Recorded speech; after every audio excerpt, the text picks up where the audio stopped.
Good morning. It's 10 o'clock, and so at this time, I will call to order the Douglas County Board of Commissioners meeting for September 15th, Recording in progress. 2022. Commissioner Rice has indicated Commissioner Rice is actually in Southern California for a class reunion. I believe he's saying it's his 60th. I think that's a little, I didn't realize that. It was somewhere in that neighborhood. Anyways, I believe he'll be trying to join us online via Zoom, but he's currently not, have no indication that he is online yet, right? So, okay. So, and at this time, I'd also ask those in the audience to please silence their electronic devices so that we don't have any interruptions of people who wish to make comment or the commissioners. So at this time, I'd ask everybody to please stand for the Pledge of Allegiance led by Chief Deputy District Attorney Doug Ritchie. Please join in the pledge to our flag. I pledge allegiance to the flag of the United States of America and to the republic for which it stands, one nation, under God, indivisible, with liberty and justice for all. Thank you, Mr. Ritchie. Public comment. Public comment is limited to 3 minutes per speaker unless additional time is granted by the board chairperson. Commissioner Ingalls has indicated he will be running the timing lights today in absence of Commissioner Rice. The Board of Commissioners uses timing lights to ensure that everyone has an opportunity to speak. You'll see a green light when you begin and then a yellow light which indicates that you have 30 seconds left and should conclude your comments. Once the light turns red, please sit down. In addition to opening public comment will also be taken on administrative agenda items that are identified for possible action and again at closing comment. At this time, public comment will be taken on those items that are within the jurisdiction and control of the Douglas County Board of County Commissioners. So at this time, is there any public comment here in chambers? And when you approach the microphone, if you'd please state your name and sign your name or print your name, please, so that we can get that clearly into the record. Thank you.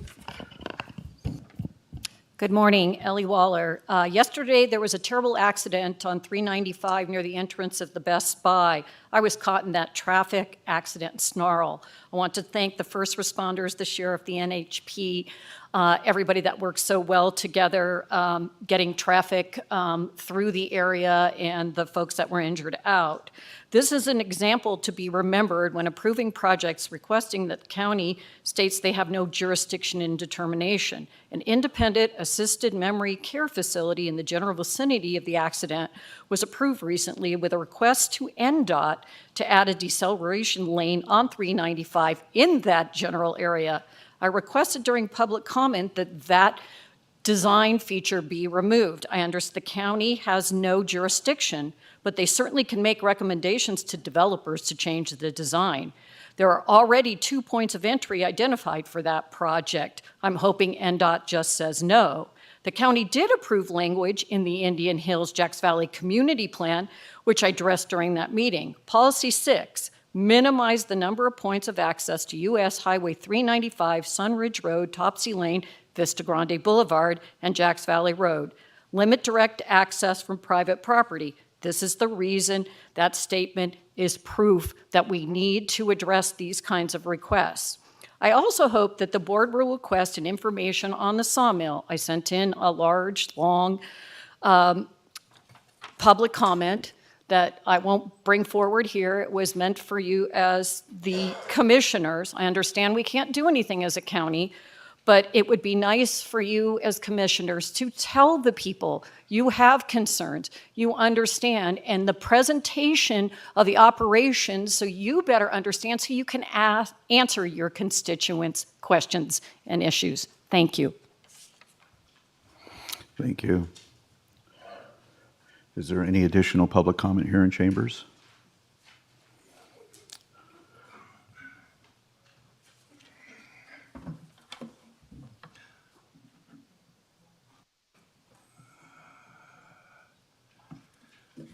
Morning, Douglas County. Always try to start these meetings on an upbeat. It's difficult to do when you're restricted to 3 minutes. We'll kick this off with asking for a review or discussion on action item H. Thank you. And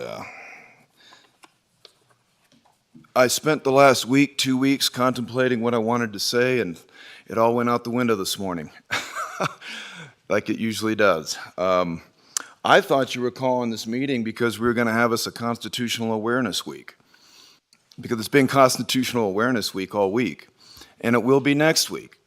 So we've been looking up and down for some kind of discussion forum or Constitution celebration or kind of group gathering, maybe in Genoa, maybe a historic reenactment, and well, it's not happening. So maybe we can work towards that with this grant proposal that's up and coming, which is why we're here. But before I get into that, I'm inspired because we've seen some little changes here and there, and that's been up at State Line. I haven't been home in about 30 some odd years, so it's all new to me, and being able to go to these casinos and be a king for a day with all different kinds of people and be able to have fun and afford that. It was never like that in times past. Spent the birthday of Robert Plant and Allison Krauss up at State Line. It was a miracle to pass for that, and found myself in real good company. You're in the right place when Robert Plant chooses Nevada to spend his birthday. He can be anywhere else in the world. But he chose us, and what we noted there, instead of the typical stuffiness with security, is the fire department is now the medium for public relations at these concerts. And that makes me feel good. It makes me feel like dancing a little bit when you don't have armed centurions who are policing dogs and cats. So that's been a positive plus. We're here for the grant opportunity, and we'll save the rest of that for later. But we're looking forward to the Bentley Mill purchase for a Peace Through Culture Center, a solutions-based center, and that'll be working in tandem with the Buckeye Community Development crew next door, which takes the form of Douglas County Sheriff's Office. Thank you. Thank you. Additional public comment?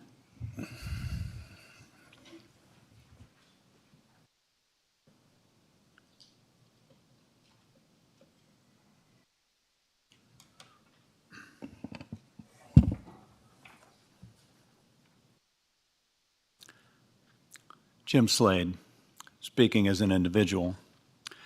Most of you probably know or read in last Saturday's Nevada Appeal that Lyon County has recently considered a building moratorium, specifically in the Dayton area, to address community concerns about burgeoning growth with its negative impacts on infrastructure and finances. The article stated, quote, after community feedback during a June meeting, Lyon County Commissioner Ken Gray asked for a presentation on the definition of legality of moratoriums, with residents asking what it would take for the county to stop awarding building permits in Dayton Valley, unquote. Lyon County is now the third largest county by population in Nevada, only behind Clark and Washoe counties, having blown past Carson and Douglas counties in the past 20 years. Lyon County, as the article states, continually pays for the sins of the past as it tries to catch up financially. Lyon County seems to be finally figuring out what Douglas County hopefully learned a while ago. Growth doesn't pay for itself. One Lyon County resident reminded the commissioners to solve the problem, quote, we're going to have to get some Biden bucks, or we're going to be paying for this until hell freezes over, unquote. While added property tax from growth is always alluring, it never seems to pay for the added costs of infrastructure. That's why Douglas County, despite decades of significant growth leading up to the Great Recession, kept falling further behind on roads and other infrastructure, necessitating expanded sewer and water systems with higher fees and taxes. Our water supply, our most precious resource, is under threat, due primarily to continued growth exacerbated by the effects of climate change. Our population is more than 2.5 times what it was in 1980, when the current JLEC was built. That's why we need a new one, which will cost county taxpayers about $50 million. Just as importantly, or perhaps even more so, is the gradual but persistent loss of our rural character and quality of life, both of which are so dear to our residents. The idea that a community must grow or die is a myth. The town in which I grew up has a lower population now than when I lived there, yet it is a healthy, thriving, prosperous community. I'm not suggesting that it's time for a building moratorium in Douglas County. I believe that's premature at this point, but may be necessary at some future time. What I am suggesting is that this board and the county should be hesitant to approve further increases in density, especially by master plan amendment, including creating any more receiving areas, until we see the effects of the several thousand homes already in the pipeline on our water supply, infrastructure, traffic. My wife was caught in that traffic jam yesterday as well. Finances, quality of life, and rural character. What should always motivate the board and the county is what is in the long-term best interests of our residents. Thank you. Thank you. Where are you going? So anyways, I have noticed, and I enter into the record that Commissioner Rice has joined us online. Are you available on audio also, Mr. Rice? I am, sir. Okay. I apologize. I was having trouble connecting. Okay, very good. So, okay, very good. Thank you. Additional public comment? I see she's wearing pink for a reason. Always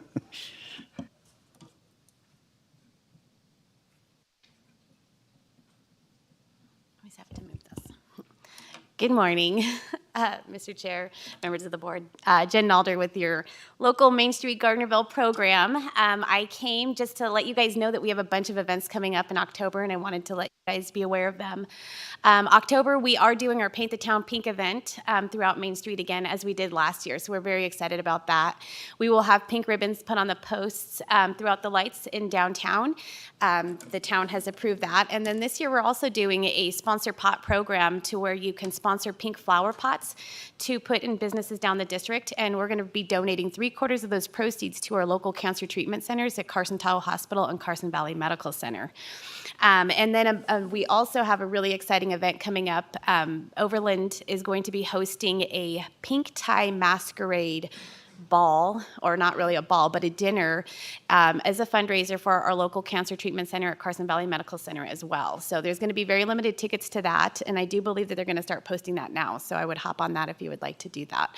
And this is all part of our help to do what we can to raise awareness for breast cancer and also help our local cancer treatment centers that treat so many of our beloved members of the community here. October is also going to be kicking off with our Fall Festival and coffin races. This year we'll be celebrating our 7th annual coffin races, and I hope you guys don't miss it. We already have 6 teams registered. It is a lot of fun. It's on Slaughterhouse Lane, and it will be a festival. I think we have over 50 vendors, a full lineup of music entertainment, and I mean food trucks, everything, anything you could want and wish for. Again, that is October 1st, and we do realize it is the air races, but maybe if you guys have some time, we would love you to pop by. And of course, tonight is our wine walk. It's our spooky theme, so it's our fall festival theme. So if you guys feel like getting a little dressed up and getting those Halloween costumes out early, we'd love to see you. Your registration is at Big Daddy's and at Gardnerville Station. And again, all these proceeds that we raise from this, we're able to turn back into our community. So a quick little update on the facade grant program that we have launched. So far, we have 3 businesses that have completed their projects and they're getting ready to be awarded their sums.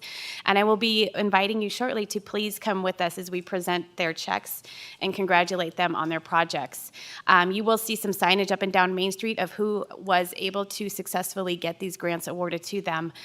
These small improvements go a long way for the local businesses here in the community. So having an event that is able to raise the funds in order for us to do this really means a lot. And of course, your support as the county means even more. So thank you, and I hope you guys have a great day. Thank you for coming by today. So, is there any additional public comment here in chambers? Sensing none, Ms.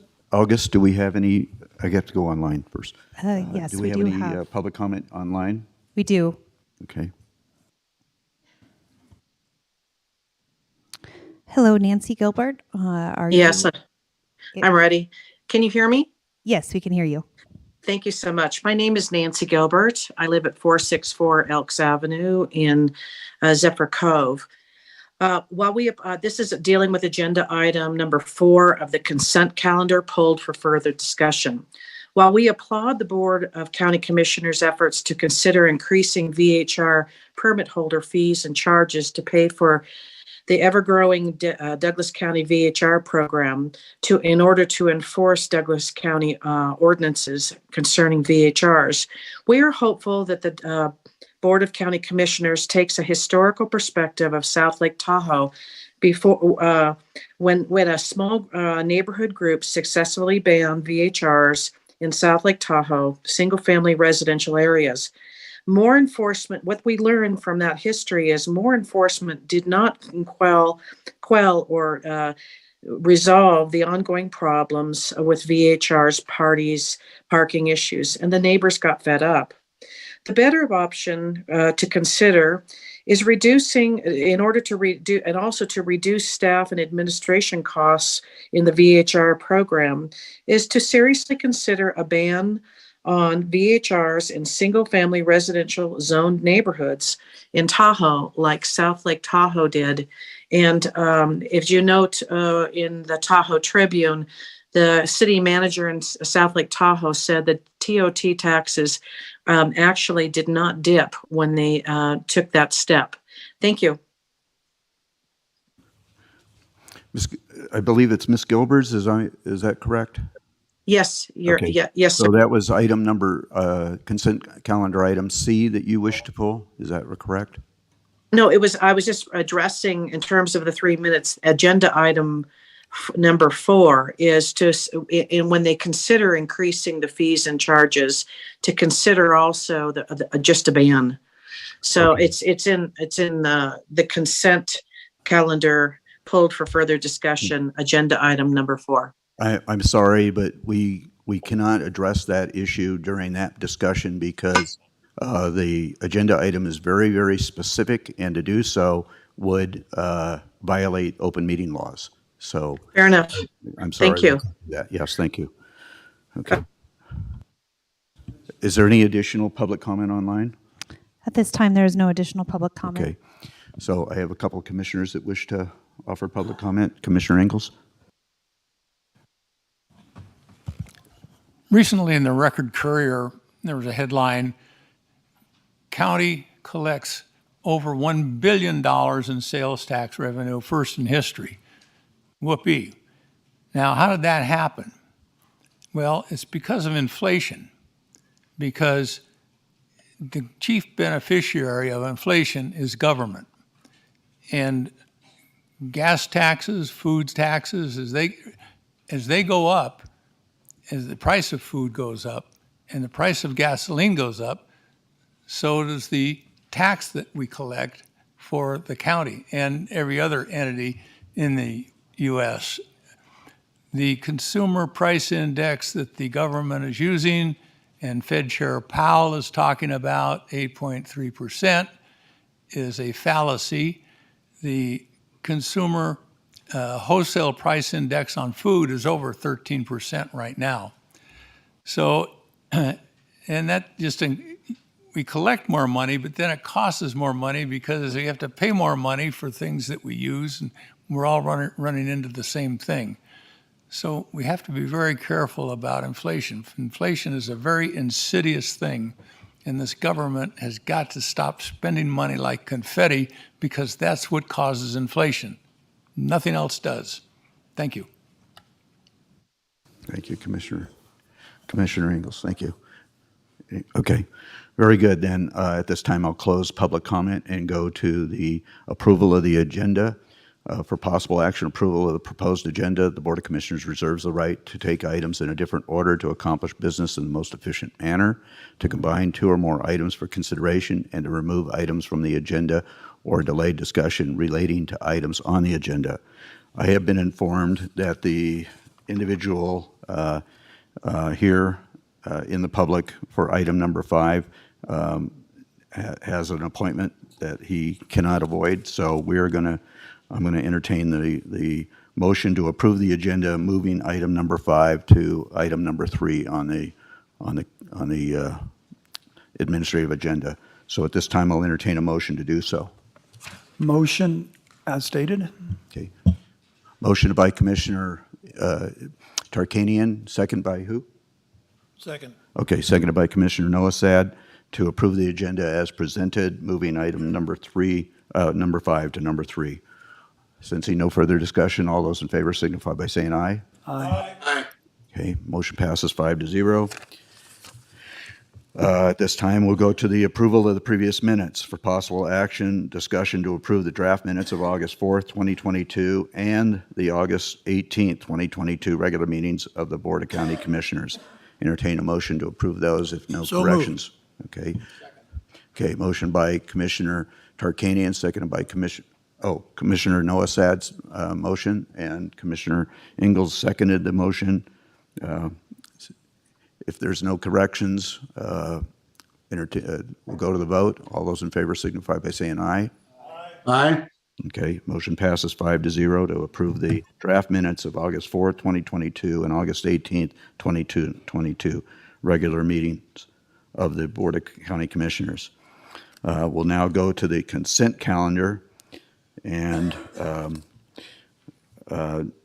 member of the public has asked to move item H to the admin calendar, so we will go ahead and do that pending a motion by the board. If we were going to do that, that would come after item number 5 and before item number 3. So I'll entertain a motion to approve the consent calendar minus H at this time. So moved. Okay. Second. Motion by Commissioner Noasad, seconded by Commissioner Ingalls to approve the consent calendar as presented minus item H, which will go to the admin calendar after item number 3 that we've just moved. Sensing no further discussion, all those in favor of the consent calendar as presented signify by saying aye. Aye. Aye. Okay, motion passes 5-0.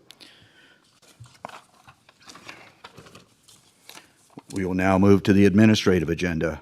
Item number 1 for presentation only.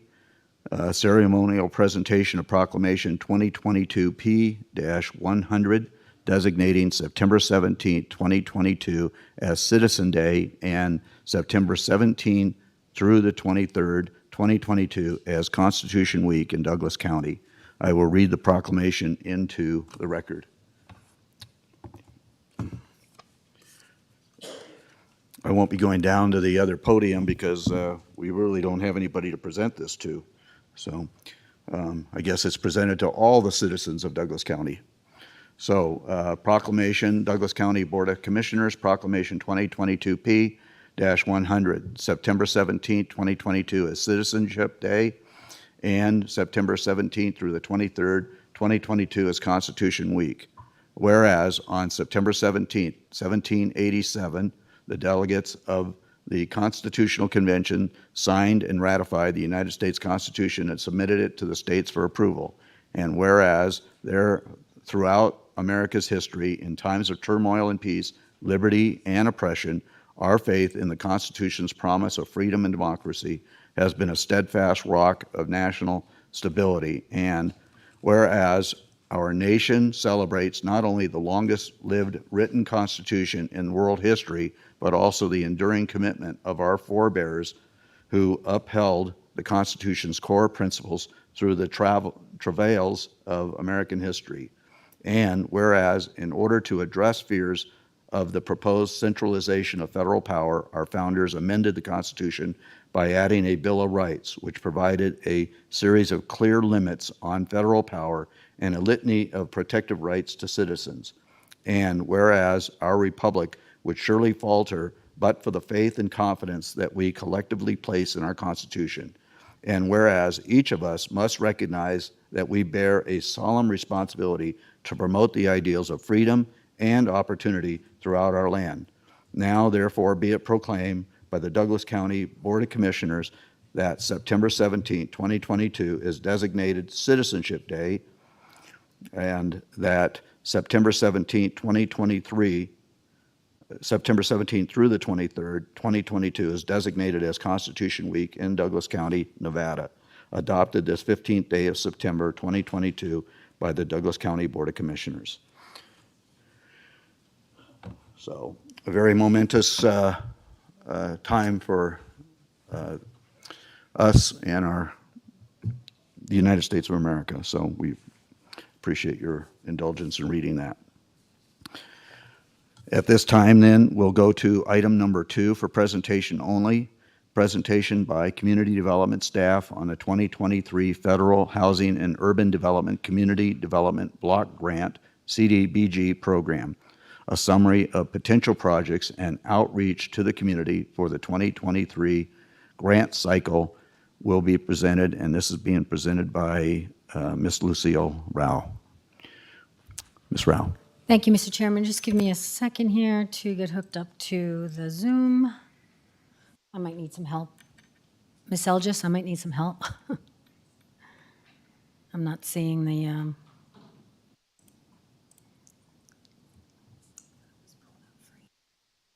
Oh, here we go. There we go. Thank you. You're welcome. I just needed a little support. No worries. Got it. Thanks. Okay. Sorry about that. Okay, here we go. Well, I'm here to do a quick presentation for you. As you know, I come every year and make a presentation for the Community Development Block Grant Program. So we'll just jump in. So this year, as in the past few years, there's $3.4 million available for the entire state of Nevada for this Community Development Block Grant Program. And it is for the low to moderate income areas of the county. And grants are available on a competitive basis for non-entitlement rural cities and counties. What's going on here? Okay, so there are 11 cities and 16 counties that this money is available to. The ones highlighted in red are designated as LMI areas, the entire city or county, well, in this case, it's cities. The entire city is a low to moderate income area. So anywhere in that area is available for these grant funds. So to date, Douglas County, we began this program the state began the program in 1982, and we were part of it. So from 1982 to 2022, Douglas County has received $4,219,000. Currently, we're administering from the 2022 grant, the Carson Valley Food Closet Fleet Program. You might remember they were awarded $110,000, and that's for the purchase of 2 new vehicles. The national objectives, they have to benefit 51% or more low to moderate income persons, aid in the prevention or elimination of slum or blight, and address a recent urgent community development need.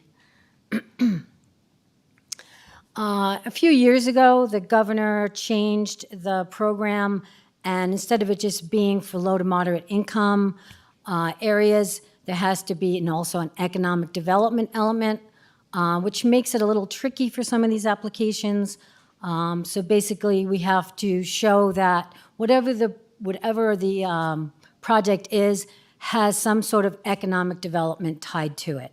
So basically what the state is saying, we have to use, they would like to use more of the CDBG dollars for economic development and align the programs with plans and activities that also align with the Regional Development Authority. So we work with the Regional Development Authority also to see how the projects that we are bringing forward align with what they're looking for in our community as well. Okay. So some of the categories that fit under the LMI are children who are abused, people who are homeless, severely disabled, spouses who are battered, people who are elderly, the illiterate, people suffering with AIDS, and farm workers who are migrant. For a project to be fundable, it has to pass 2 tests. It has to meet the national objective and have an eligible activity. So some funding ideas, and we're going to go through a couple of these, is construction of public facilities, rehabilitation of privately owned non-residential buildings, rehab of common area of residential structure with more than 1 dwelling unit, so a multifamily unit, microprise enterprise for LMI owners and persons developing micro enterprises, job training and employment support services. Just to jump in here on that one, we have 2 applications that we're developing right now. One is actually has been put in the system. It hasn't been reviewed or approved by the state, and that's the Carson Valley Arts Council. They're looking for money for a planning grant to hire an architect to develop the final plans for their project. Right now they have, and you may have seen, they have conceptual idea of what they want to do with the Arts Council building. But this is to finalize the plans and have some kind of construction plan so that they can move forward. The other application I spoke to is Jojo Townsell. He has not actually put his application in yet, but it has to do with job training and employment support services, so that actually fits very well with this program for teenagers, for high school students. So we're going to be developing that application as well. And if those applications are approved by the state to move forward, they will finish developing their applications, and then we will bring it forward to you for review and possible approval to bring forward or to submit to the state for funding. So with public facilities, some of the things that may qualify for the national objectives, it has to benefit, again, it's all low to moderate income clientele. I'm just kind of repeating the same things. Slum and blight areas, which we don't really have slum and blight areas, and that's kind of a hard one to work on anyway, so we typically don't see those applications. Maybe infrastructure improvements, maybe something in a park. ADA accessibility is a good one. That might be maybe if like the town of Gardenville wanted to submit one for sidewalks, something like that, or any kind of a building that needed, even this building, if it needed some kind of ADA accessibility, we could put in a grant for that. I'm just throwing out ideas. This is for the public also to hopefully spark some interest with the public. We have until October 14th to get these applications, ideas to me so that we can get applications developed. Other eligible activities, acquisition, construction, reconstruction, rehab, or installation of commercial or industrial buildings, assisting a private or nonprofit business, economic development in connection with eligible activities, job training, again, we talked about that, and rehab, again, of public buildings. Okay, then there's planning and capacity building, which is the Carson Valley Arts Council application is a planning grant. So the eligible activities include assist in determining the community needs and plans related to implementing a CDBG such a project. So job training, crime prevention, health services, childcare, substance abuse, fair housing counseling, energy conservation, welfare service, recreational services, down payment assistance, that would be for purchasing of homes.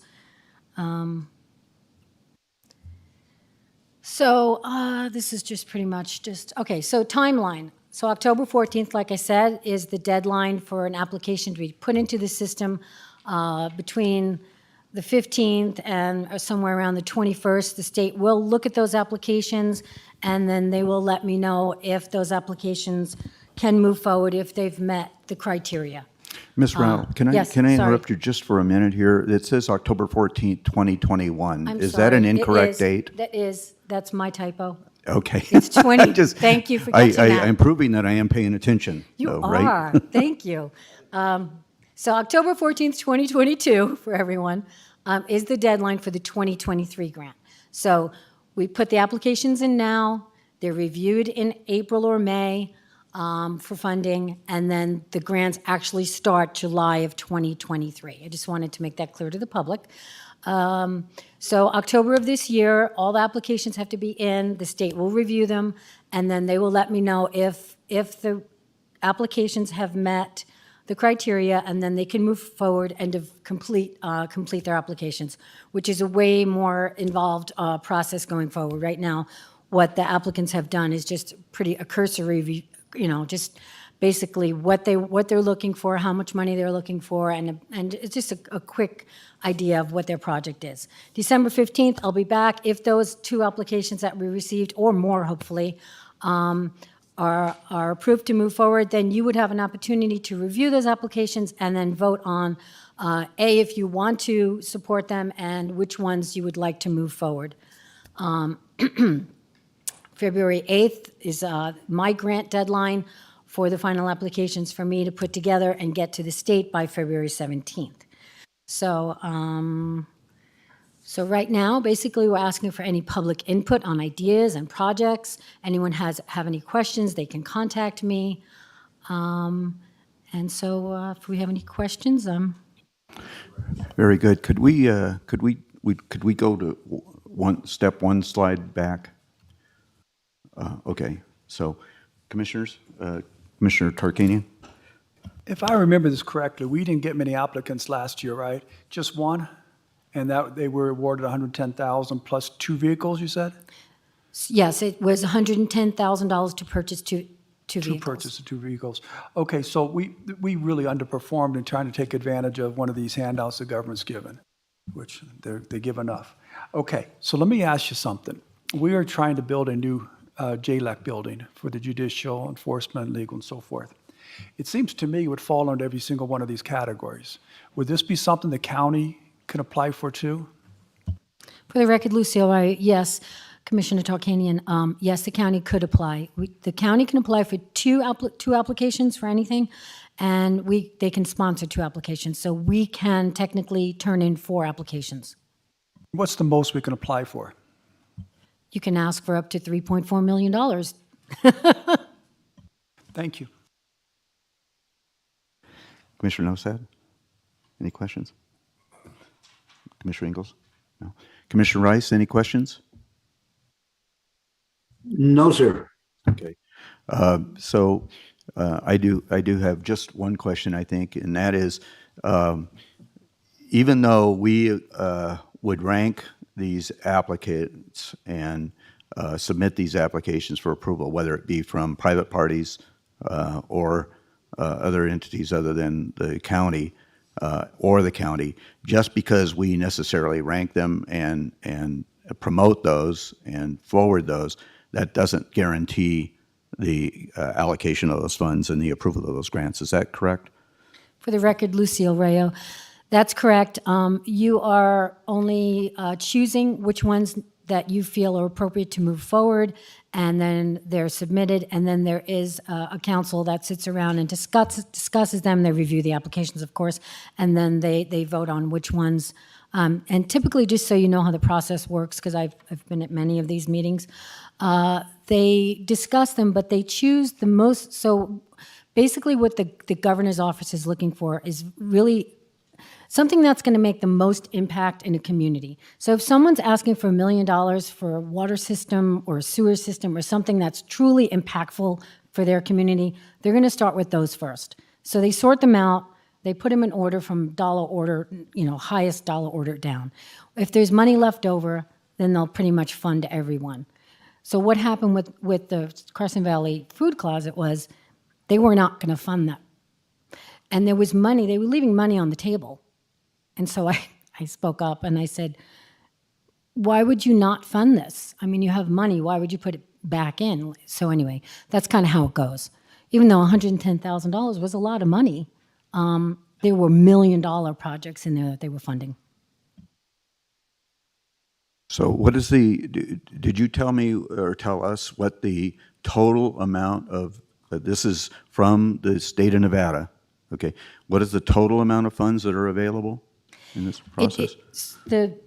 We don't have the final number until things still voted in Congress, but typically it's been between 3.4 million up to 3.5 in the last few years.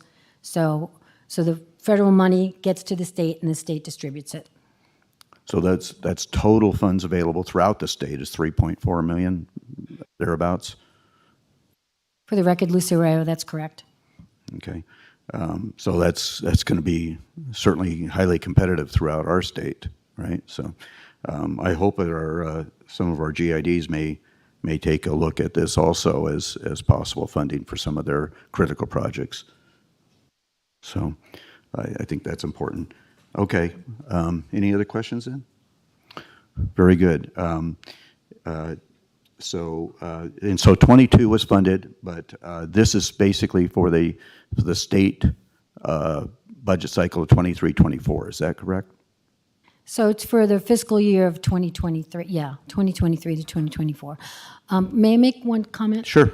Just so the public's aware, if anyone needs to contact me, my phone number is 775-782-6218, and it's lrao, R-A-O, @douglasnv.us. Thank you. So this is a so if there's no further questions, we thank you for the presentation. This is a presentation-only item, so we will not be taking public comment on this, but we do appreciate that, and we'll see you back, I take it, at our December 15th meeting, right? So, okay, thank you very much. Appreciate it.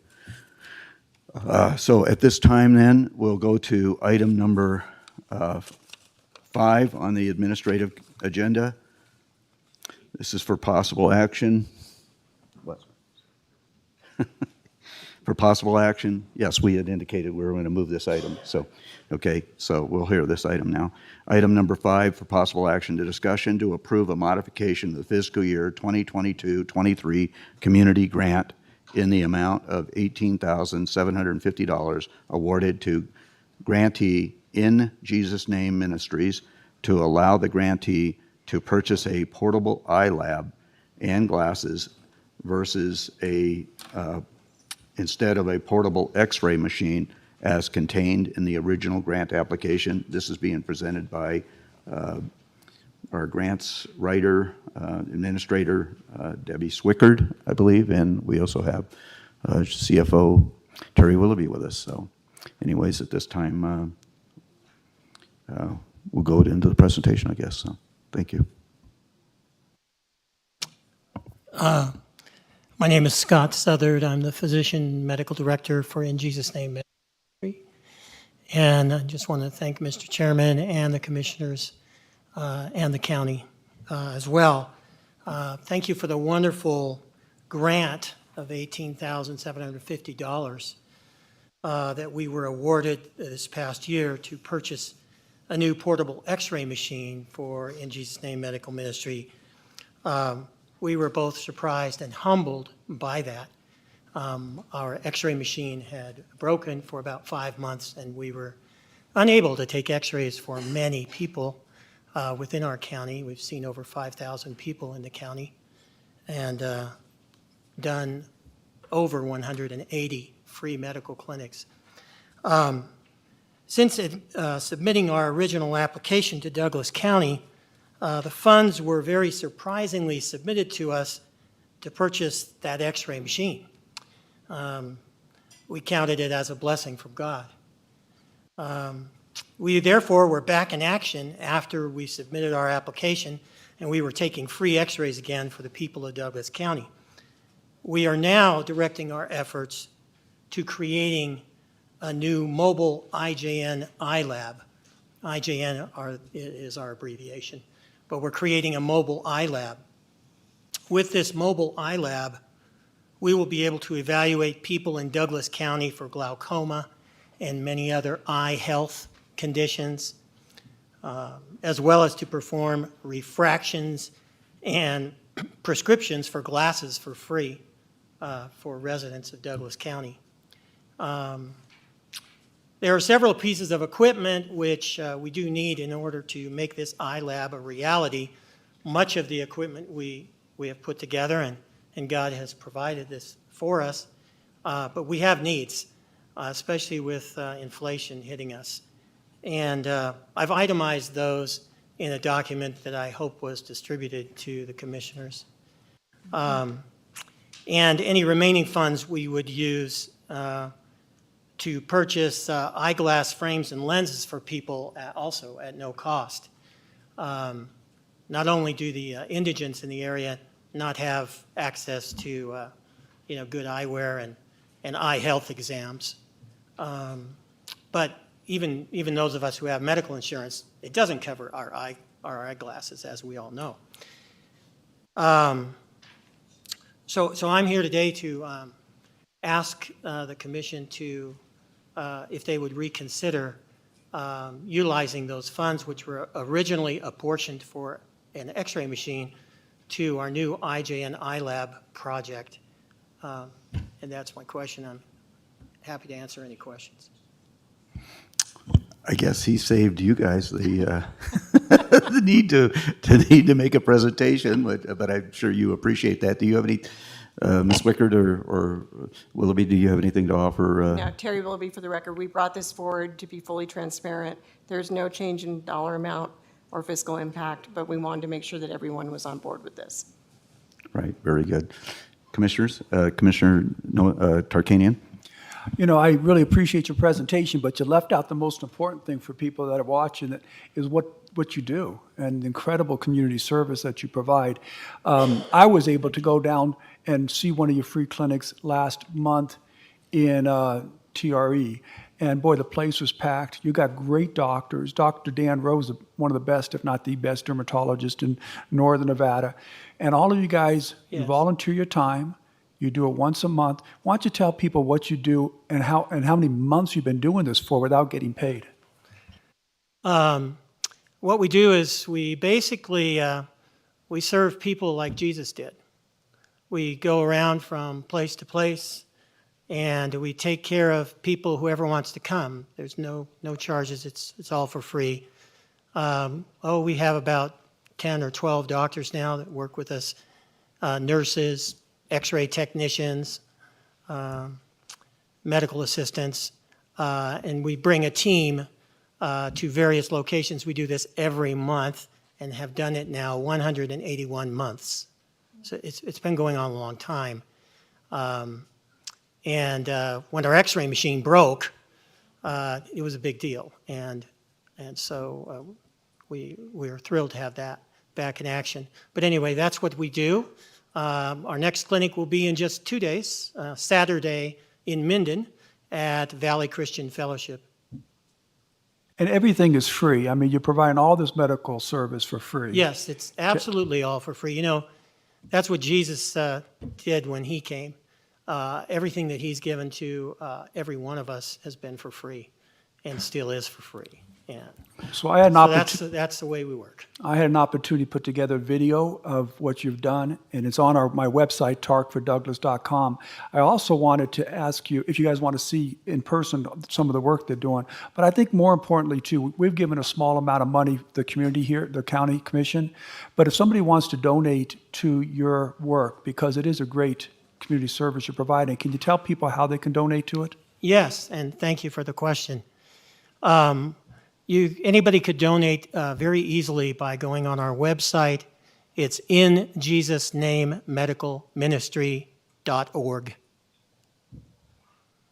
Thank you for the infomercial. Mr. Chairman? But I agree with you, it's a very important aspect. Commissioner Noasad? Having just gone through cataract surgery Yes. yesterday on my right eye and on my left eye 2 weeks hence, and the cost involved, you are doing stellar work if you do that for those people out there. Well, thank you very much. We're starting at this point with providing the full eye health evaluations and eyeglass prescriptions and eyeglasses, hopefully. We don't have an eye surgeon yet. We do have an optometrist who's stepped up and doing that. I will mention that we've done over 80 surgeries for free on various people with various types of surgery. I'm an orthopedic surgeon, so I've done quite a few of them. We have general surgeons and other people who have done that. It'd be great if we can eventually do that. Thank you, Commissioner.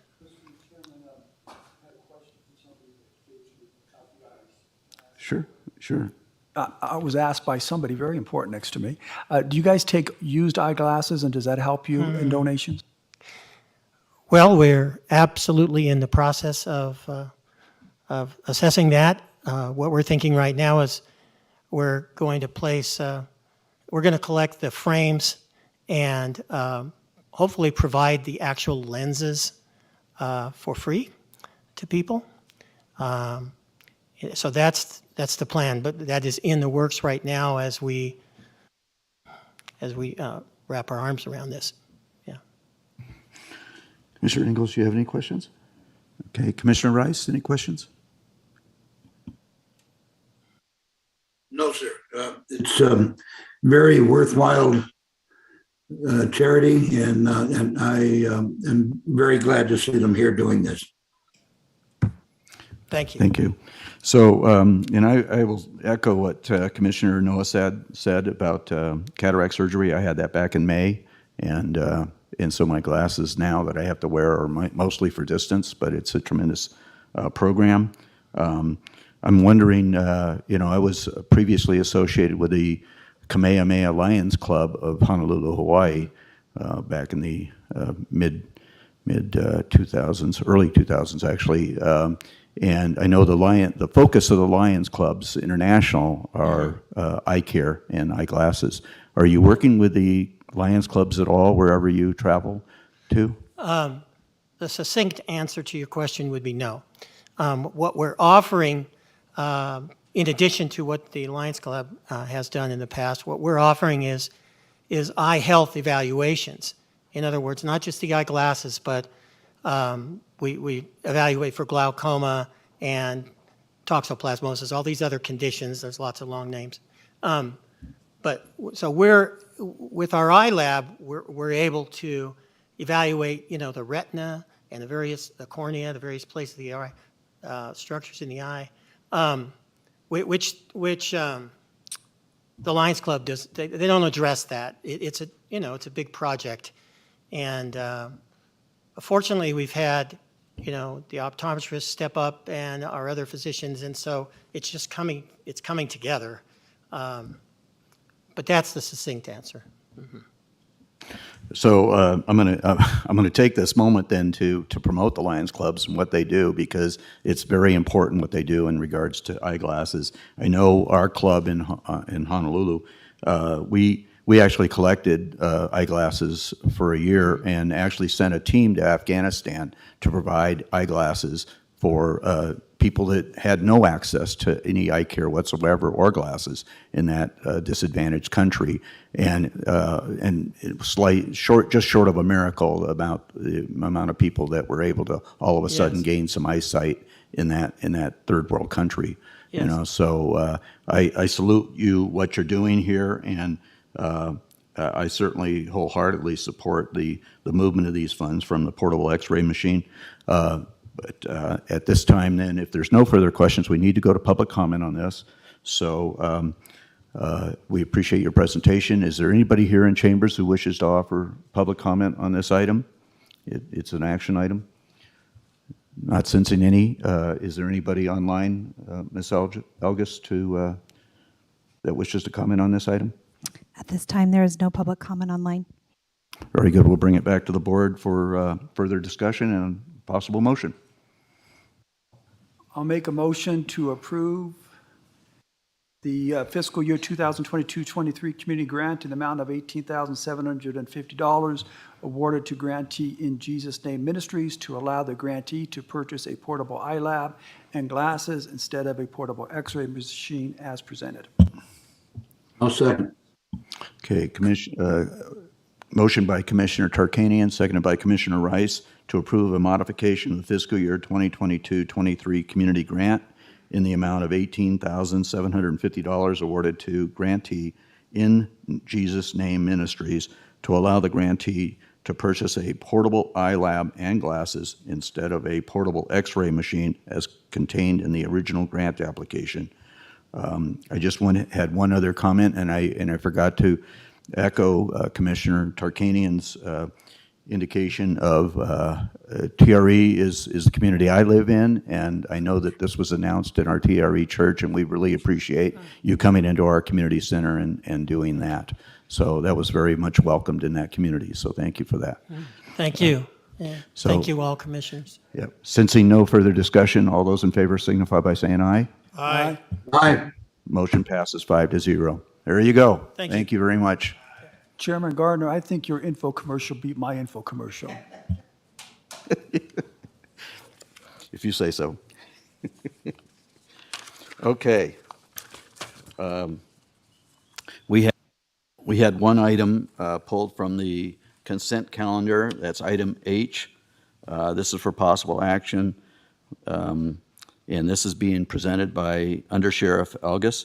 For possible action, discussion to authorize the Douglas County Sheriff's Office, DCSO, to enter into an agreement with the U.S. Department of Justice Drug Enforcement Administration, DEA, Tactical Diversion Task Force for a period of not less than 2 years to allow the DEA to reimburse the overtime of a DCSO deputy assigned to work with DEA on the Tactical Diversion Task Force in the annual amount of up to $74.75, and approve resolution number 2022R-094, augmenting the DCSO budget in the amount of the DEA reimbursed salary, and authorize Sheriff Coverly to execute any required documents. Thank you, Chairman. Under Sheriff. Thank you, Chairman. Under Sheriff Ron Elgus for the record. As stated, that's basically what it is. DEA will refund our overtime if incurred by the employee that's working up there with them. That's just a contract to allow them to work together to stop the drug influence coming into Douglas County. Okay. Commissioners, any questions? Comments? Okay. Then this is a for possible action item, so we'll take this to public comment. Is there any public comment here in chambers on this item? This microphone's built for midgets. You really got to hunch over like this and get down here if you want to be heard right, but we're going to risk talking at this item, risk being misunderstood. Jason Gibson, House of Gibson, Douglas County Citizens Coalition for Justice. As you know, I did felony time over cannabis in this county. I didn't get to graduate with my class because I went to jail. I served in Elko, Nevada. I did an 11-month sentence, and I got out in 5 because I was at the front of my fire crew, top of my dorm. And when I was released, we relocated to Oregon. That one incident destroyed my prospects for a quick start. It destroyed my fellowship with my classmates, and it made it extremely difficult to reintegrate myself from a distance in Oregon with my kin, who I grew up with. We're not opposed to law enforcement and the Tactical Division or the DEA, but we are looking for an apology for the $57 billion that y'all been banking since 1972 in the form of Nixon's drug war. We ended that drug war, not y'all's, with the Farm Bill Act in 2018, and that decriminalized hemp in 50 states. And that's why you're seeing the problems you got today, because their cash cow is gone. So they need a civil revolution, civil war from within, because that money, which was going to be diverted to the wall by Trump in the form of a $6 billion upfront grant and then $51 billion, the same price tag as Nixon's drug war.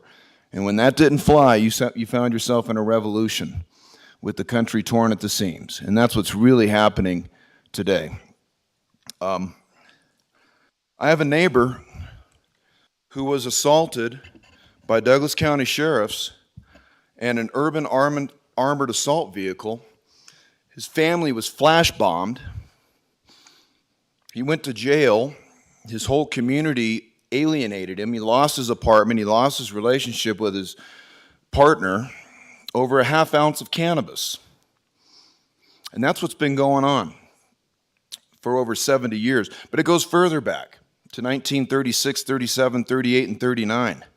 That's when they criminalized hemp cannabis, and they should have done so constitutionally like they did the alcohol, but they didn't. They circumnavigated the lawful way of taking care of things when it comes to prohibition or this, that, and the other, and they haven't done that. They've been breaking the law for over 85 years. We're looking for an apology and a maladministration audit, and if you won't give it to us, then we'll bring it and we'll litigate over it. Thank you. Thank you. Is there any additional public comment here in chambers? Sensing none or seeing none, do we have any public comment online, Ms. Elgis? At this time, there is no public comment online. Very good. We'll bring it back to the board. Any questions? Commissioner Ingalls?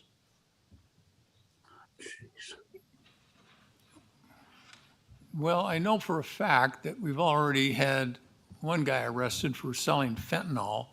This board last, I don't know, it's about 3 years now, flat restricted no dispensaries for cannabis in the county. You have to go to Carson.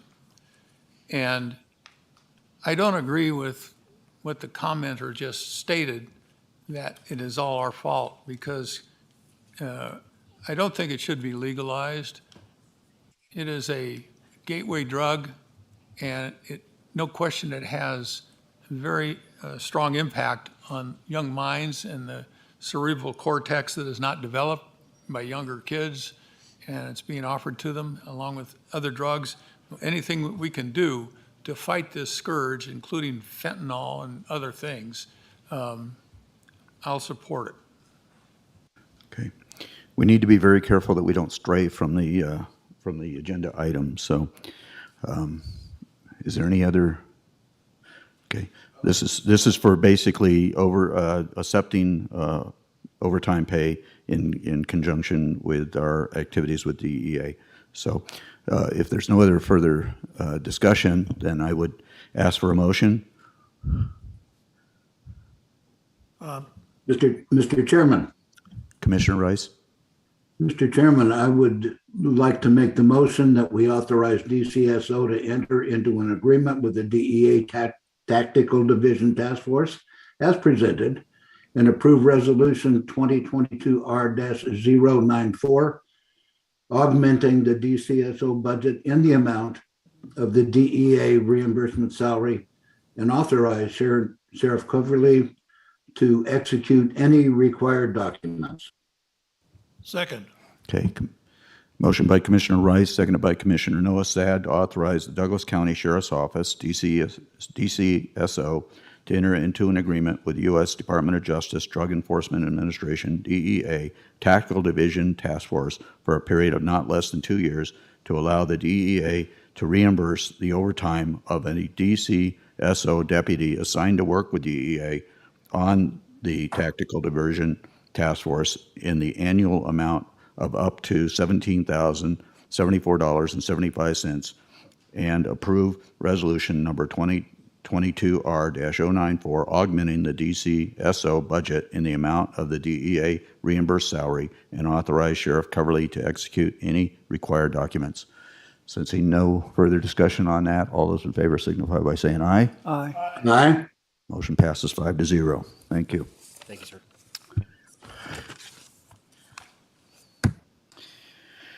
Okay, so we've dispensed with item number 1, we've dispensed with item number 2, we've dispensed with item number 5, and item H of the consent calendar. We'll go to item number 3 now on our printed agenda for possible action. Discussion to approve an interlocal agreement between Douglas County, acting as the Douglas County Transportation District, and the Tahoe Douglas Visitors Authority to partially fund the operation of a microtransit system to facilitate public transit within the district from the 1% transient lodging license tax collected pursuant to Douglas County Code Section 3.14.020, Section B, in an amount to be determined by the board for fiscal year 2022-23, and approve a budget augment in the amount to be approved by the board. This is being presented by Patrick Cates and Deputy District Attorney Zach Wadley. Mr. Chair, if I might, before the discussion ensues on this item, I need to make one correction of a typographical error in the agenda materials. The agenda refers to the 1% transient lodging license tax collected pursuant to Douglas County Code Section 3.14.020 subsection B. That code section is absolutely correct. The term transient lodging license tax contains a typo. It should read transient lodging rental tax. It's a de minimis error, but I want to make sure the record is clear that that is the tax that we're talking about. It is indeed the tax that is collected pursuant to Douglas County Code Section 3.14.020B. So with that being said, Your Honor. So that's, Mr. once Chair, again, I just want to make sure we're clear. That's transient lodging rental tax rental as opposed tax. to license tax. Okay. Okay. And we're not in violation of any open meeting law for not having that, correct? I don't believe so, Okay. Mr. Chair. Okay. So you may proceed. Go, Patrick. Do you want me to go, Patrick? Thank you, Mr. Chair. Zach Wadley with the DA's office. As the board no doubt recalls, the Tahoe Douglas Visitors Authority previously made a presentation on this item relating to the funding of a microtransit, public transit system within the Tahoe area and specifically in Douglas County, the State Line Casino Core area. That is a requirement in connection with the construction of the event center in State Line. So what we've done at this point is we've drafted an interlocal agreement for this board's consideration and left the funding amount blank because at this point in time that amount is undetermined. And this board needs to make a decision as to what amount it's willing to fund for this purpose or not. I do want to clarify that this agreement before the board is solely for this existing fiscal year 2022-2023. It does not extend at this point beyond that. To the extent that future funding beyond this existing fiscal year occurs, that would be subject to future negotiation and determination by this board at a later date. With that, Mr. Chair, I'd be happy to take any questions.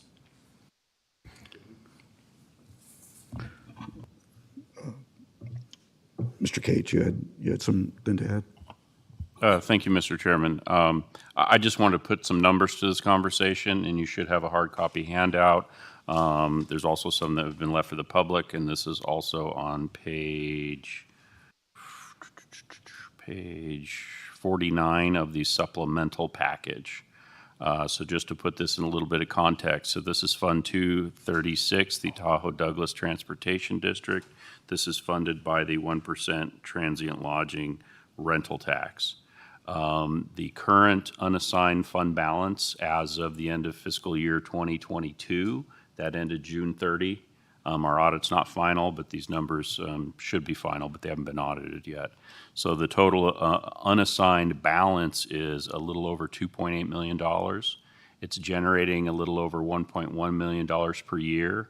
There are expenses going against that. There's not a lot of expenses. I know some of that goes to the Tahoe Transportation District, which is a separate entity. And I believe some of the snow removal contracts, there's some minor expenses that hit against that. So that leaves about $966,000 per year. I did want to point out that based on board action a few years ago, $300,000 annually is being allocated for the South Shore Revitalization Plan, and that is a reference to the Loop Road project, just so you're aware. That is something that, I don't want to get off on a tangent and stray from the agenda, but that is something that there's about $1.8 million between this and RTC that's been allocated for that project. That is something that I think the board should review during the budget setting process, whether or not you want to continue with those allocations. As you may or may not be aware, the Loop Road project has slowed down significantly, and it's unclear when that project will proceed, given what's going on in the city of South Lake Tahoe. But anyway, I just wanted you to see the cash flow, assuming that 300,000 continues, that's leaving about 666,000, roughly half of the total amount, as unassigned cash flow every year. So happy to answer any questions on that as well. Thank you. Commissioners, questions? Commissioner Ingalls? The financial information that's always presented by LTVA and these kinds of projects is always kind of vague. And is there any place where we have the startup costs, buses, facilities, maintenance, all of these other things? And what's the capital expenditure going to be to just get this thing going? I haven't seen it anywhere.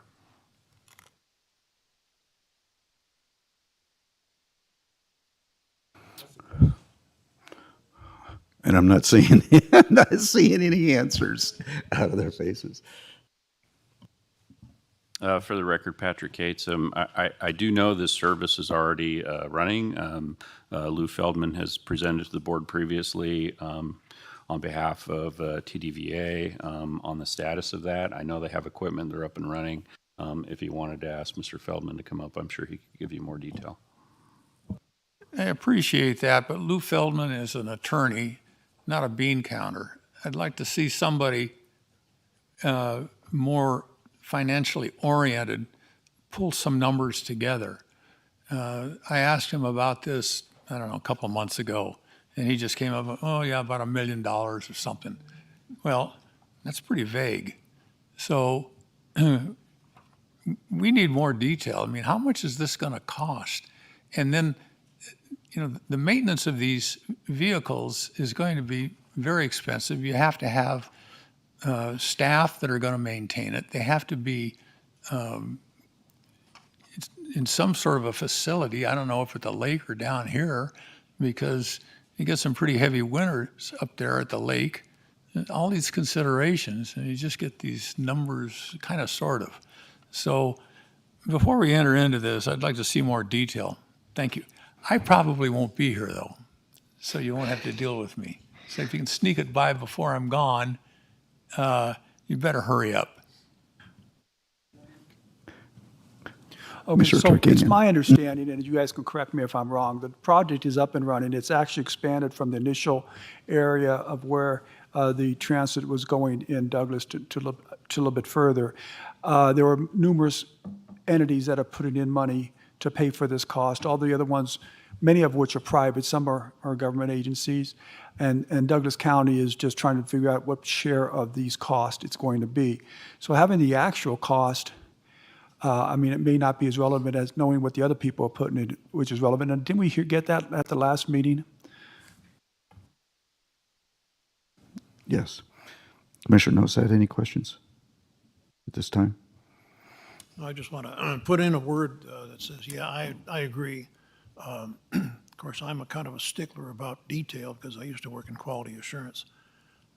But finding out a plan, here's how much we got, here's what we intend to do, here's how much it's going to cost to get there to do the gas or electric, whichever it is, and more detail, as Commissioner Ingalls has said. Commissioner Rice, you have anything to ask? Yes, sir, I do.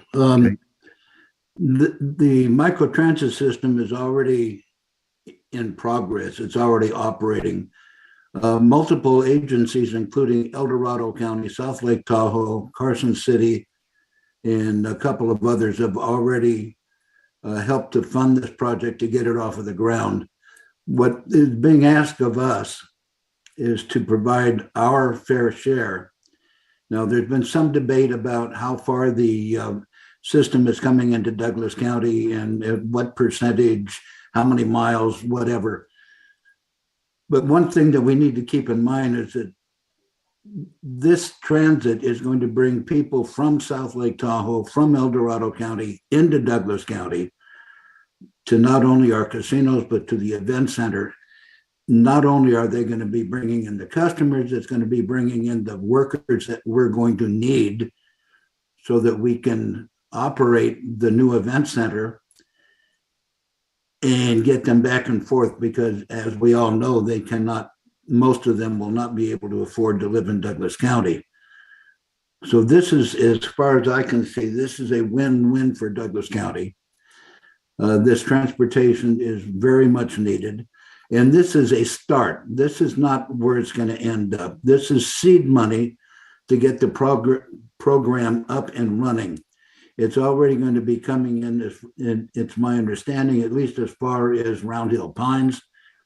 And in the near future, within the next fiscal year, it'll be going all the way to Zephyr Cove and serving the communities all the way from State Line to Zephyr Cove, including all of our residential areas in Lake Village, Round Hill, and all of the areas all the way up to Zephyr Cove. So this is something that is needed, and we need to contribute our fair share. We have, I would say, of that 600,000 that's sitting there, we should at least be contributing our fair share, which I believe would be in the neighborhood of 400,000. So that's my take on the issue. Thank you. At this time, I'm going to go to public comment, okay? And then we'll bring it back to the board for further discussion. And I will reserve my comments until after further public comment. So at this time, I'd offer public comment. You going to time this, Commissioner? Thank you.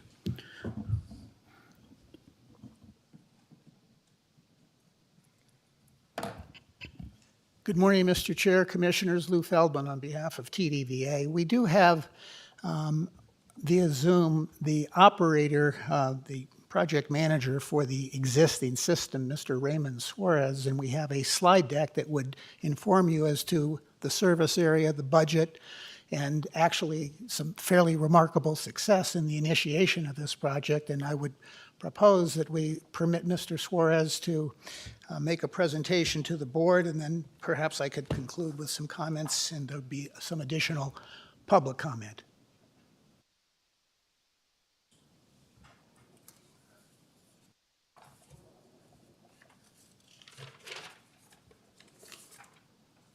So, Mr. Feldman, how long do you expect that to take? I think Mr. Suarez's presentation will be less than 10 minutes. Okay. And We're offering everybody else 3 minutes, so that's why I'm questioning council as to what that would involve. I would ask him to speak quickly. Okay. Okay. So, if I may, let me introduce Mr. Suarez, yes. who was selected by the South Shore Transportation Management Association as the program manager and public information officer for the TMA's service called LakeLink. Mr. Suarez was selected due to his extensive industry experience implementing mobility innovation programs, best practices, and thoughtful urban designs to ensure transportation options are more accessible to the general public, improve mobility, and add value to stakeholder communities. His experience working with boards of directors, communities, funding partners, nonprofits, and private businesses to deliver innovative mobility solutions were important selection criteria to the TMA. He currently serves as an industry strategy advisor and innovation leader implementing multimodal solutions, microtransit programs, transit-oriented development projects across the United States, and has already proved invaluable to the TMA board, stakeholders, and engagement to ensure a smooth program launch of the LakeLink service, and I believe has the economic expertise to address any questions the honorable board may have. Thank you.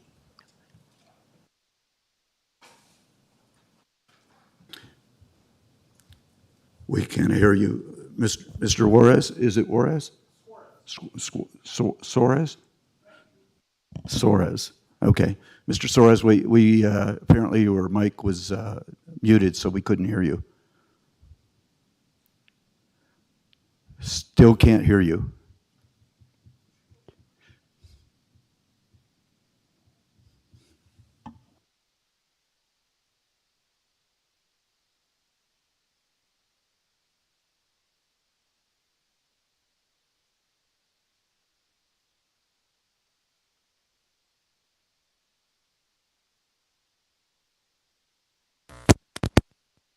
hear me now? Yes, we can. All right, sorry for that technical difficulty. My apologies. Since time is limited, do you have my presentation? Can you see the presentation? No, sir, we cannot. It's on page, it's on page 40 of the supplemental packet. Okay. We could pull it I up on will. the I will screen. walk through it as expeditiously as possible. I'll skip some pages. Again, good morning. My name is Raymond Suarez. I have over 25 years of expertise and innovation in public transit. I've served as a CEO and technology innovation officer across the country.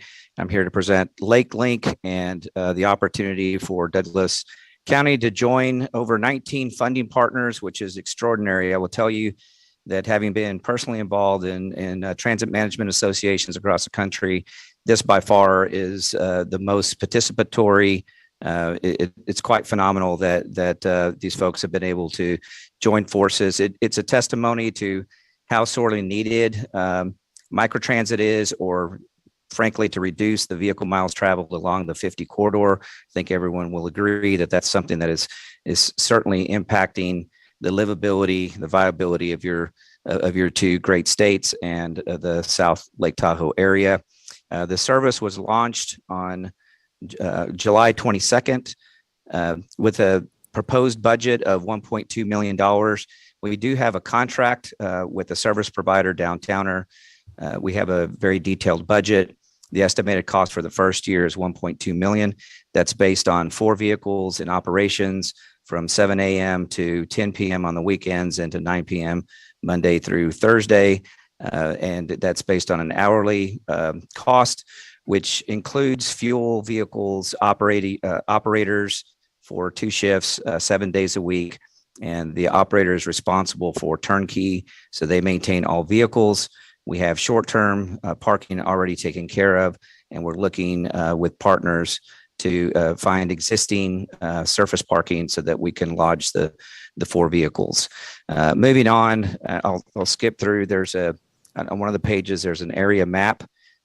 I'll talk a little bit about the service. It's free to riders. It's an app-based project. It works door to door. So basically, you download an app, you request a ride within the service zone, and a vehicle will pick you up in roughly 15 minutes. The vehicles are in 2 configurations: a passenger van that covers or carries 12 people, and minivans that carry up to 5. They're wheelchair equipped, and they have bike racks, and they're available to anybody that's in the zone during the operating hours. The ridership has been phenomenal so far. Roughly 36% of all rides have happened in the Nevada territory, and I'll get into some of the details. But as you look at the area map, you'll see that there's a much larger segment of the area covering the California side. This whole design of the area map was designed to try to mitigate or reduce vehicle miles traveled. So in order to do that, we want to make sure that we're bringing workers and folks to keep them out of their cars, to put them on these vehicles to reduce the number of miles traveled in the Lakeway zone along 50. And so the density certainly is around the Casino, State Line area, the Barton service area down Kingsbury. And then, of course, the large service area in California is covered by El Tahoe and Heavenly. But if you'll notice on that map, the majority of that coverage area is in neighborhoods, and that's designed, as was stated earlier, to bring workers, to leave their cars at home, bring workers to the service along the businesses, if you will, during shift work. The other thing that this service was designed is not only to take care of the locals, but to provide visitors with the ability to park their car, leave it there, and have a carless experience while they're there. And again, that's designed with a concentration, as you can see, around State Line, where there's a lot of density of not only businesses but hotel rooms, and that's more or less the service area. On the next slide is some of the ridership, which is phenomenal. Typically, you would see in transit a slow start. We actually started a week before on January 15th, but the service launched to the public, started on the 22nd. We've already carried 20,000 passengers, which is extraordinary given the fact that we only have 4 vehicles that are implemented at this time. The average wait time, which is really the way to determine what level of customer service we're delivering, is 15 minutes, and the actual time that people will spend on the vehicle is 8 minutes, which actually compares with some of the largest transit agencies as far as how often vehicles come and pick you up and drop you off. So I think the service is working phenomenally well. The next slide, I want to camp out on it just for a minute because these are hard to understand, but they're pretty simple. So what this shows is an aerial view of the entire service area. The hotter or the red color shows the highest concentration of pickup and drop-offs. The green is where people are being picked up or dropped off, but going to the concentrated areas. So you can very quickly see that the majority of the service is picking up and dropping off people along 50, currently around State Line and Kingsbury, where Barton is. But a lot of that feeder is coming from all the neighborhoods, and it's covering all 4 corners of the service area, which is phenomenal because what that means is that we're providing accessibility to everybody that is in the service area and is doing the job that it's expected to do. We did provide an initial survey for how people were using the service. As you can see, workers, shopping, casinos, outdoor recreation, and concert and events is the preponderance of the majority of people are how they're using the service, which is a great service design. And again, the service is working phenomenally well. Next slide, please. It will just go through that because it's in your packet, and it basically provides some feedback from customers. We're able to track this information in real time. I want to spend most of the remainder of the time on the next slide because it's probably the most important. Again, on the left side of this slide is, again, those 19 partners have done a phenomenal job in raising funds. The initial budget was expected to be $1.2 million to cover the first year of operation. We did receive some feedback, and so we went back and looked at service parity. So to increase the service zone to equal the geography we're currently carrying about or covering roughly 3 square miles. So if we continued or extended this service beyond Round Hill Village, it would cover about 6 miles, which is about the maximum size that you would want with a service zone, and keep the service expectation somewhere between 15 and 20 minutes. That additional cost would be roughly $325,000 on top of the $600,000. Again, the $600,000 is part of the $1.2 million for the first year of service. We've also been in conversations with the city of South Lake Tahoe. They've been conducting their own survey through consultants about how to extend service because they're also excited about this. And they're looking at extending service more or less throughout the city of South Lake. Of course, that would take additional budget amendment and discussion about adding service, but we felt it was very important. We understand that ultimately, in order for this to be successful, it needs to be looked at as a system that's serving both states and along the corridor as much as possible within financial feasibility. So we're very excited, and I always had the intent to extend the service beyond the initial launch. So I would hope that the commissioners recognize that you have to start somewhere. We wanted to make sure that we were covering the core. We needed to launch it. We needed to make sure that it worked as expected. And the metrics have shown that we're literally doing extremely well with the service, and it's working exactly the way we'd expect.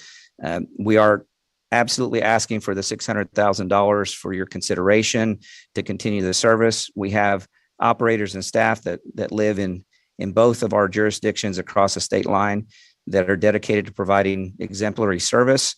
And of course, we'd hate to stop the service. So to make it clear, funding is needed. If we don't receive any funding, the service would probably stop around January. Of course, we would have to notify staff members and operators before that end date. And this has been so successful, in my opinion, across other deployments that I've seen across the country, that we need to keep the momentum. Beyond this funding request, we are already working on longer term funding. We'll be looking at a 5-year plan, and I'm happy to come back and share the details of the contract that we have that shows cost, because I know that is a very important consideration as you deliberate moving forward. But I will tell you from all of my experience across the country as a CEO of transportation authorities, most transit authorities across the country are moving in this direction. You have absolutely leapfrogged a lot of the work and effort that they've had to put forth. And it's just a phenomenal service, and I'm proud to be associated with it. And thank you for your time, and I'm happy to answer any questions at this time. Thank you. Any questions by the commissioners? Commissioner Noah's head. Question for you, sir. How many vehicles are currently involved in this project? Thank you, sir. We have 4 in operations and 1 in spare as a spare. And that's enough to do this area? And To that they want to have transportation to dial Yes, sir. Currently, we're operating at a 15-minute headway. That's contractually what we've expected. That's considered a very high level of customer service. In comparison, the bus service that's operated currently by TTD operates on an hour frequency. In some cases where they're interlined, it's 30 minutes. We'd certainly want to work with the TTD to make sure that there's parity between the fixed route and this on demand. But at 15-minute headways, even at 20-minute headways, that's a very high level of customer service. And to carry 20,000 people in less than 2 months with 4 vehicles is phenomenal effectiveness and efficiency at this point. We expect it to get better as time goes on and people know about how to use it. Okay, let's jump forward. The event center's in progress. It works. There's an event going on. Was it 4,000 people that'll hold? 5,000 people it'll hold. Can you support that? The microtransit by itself, I would say fixed route bus service microtransit won't carry 4,000 people. It's not designed to do that. It's part of a strategy to provide a full systems approach. The TMA and are actually working on other forms of mobility to help move those people. Some of that would include engaging with charter services, bus charter lines, so that we can move more people along the same corridor, reduce the number of vehicles that are parking in the area. But all of these different solutions have to weave together to create a master transit plan. But if you'll note on that heat map, what it will do is it's going to keep a lot of folks that are taking trips to the grocery store, shopping, and reduce those trips, which is also adding to the congestion. It's not just moving the 4,000 people. We have to look at moving everybody through that corridor to actually reduce congestion. And so our plan moving forward is not only microtransit, but microtransit and then a higher density service that would work during major events, not just the event center, but at times when celebrity golf and where the entire area is suffering from congestion, that we figure out how to get more frequency, higher volume vehicles. And this will take a coordinated effort with the TTD, Lake Link, and the chartered services. I hope that answers your question, sir. Well, somewhat. But in your explanation, you indicated that, I think you intimated that we would reduce the vehicular traffic to zero. In other words, everybody in the county would use that, everybody in the area would use that service. That was not my intent. If that's not what I suggested. My suggestion was that it helps reduce vehicle miles traveled.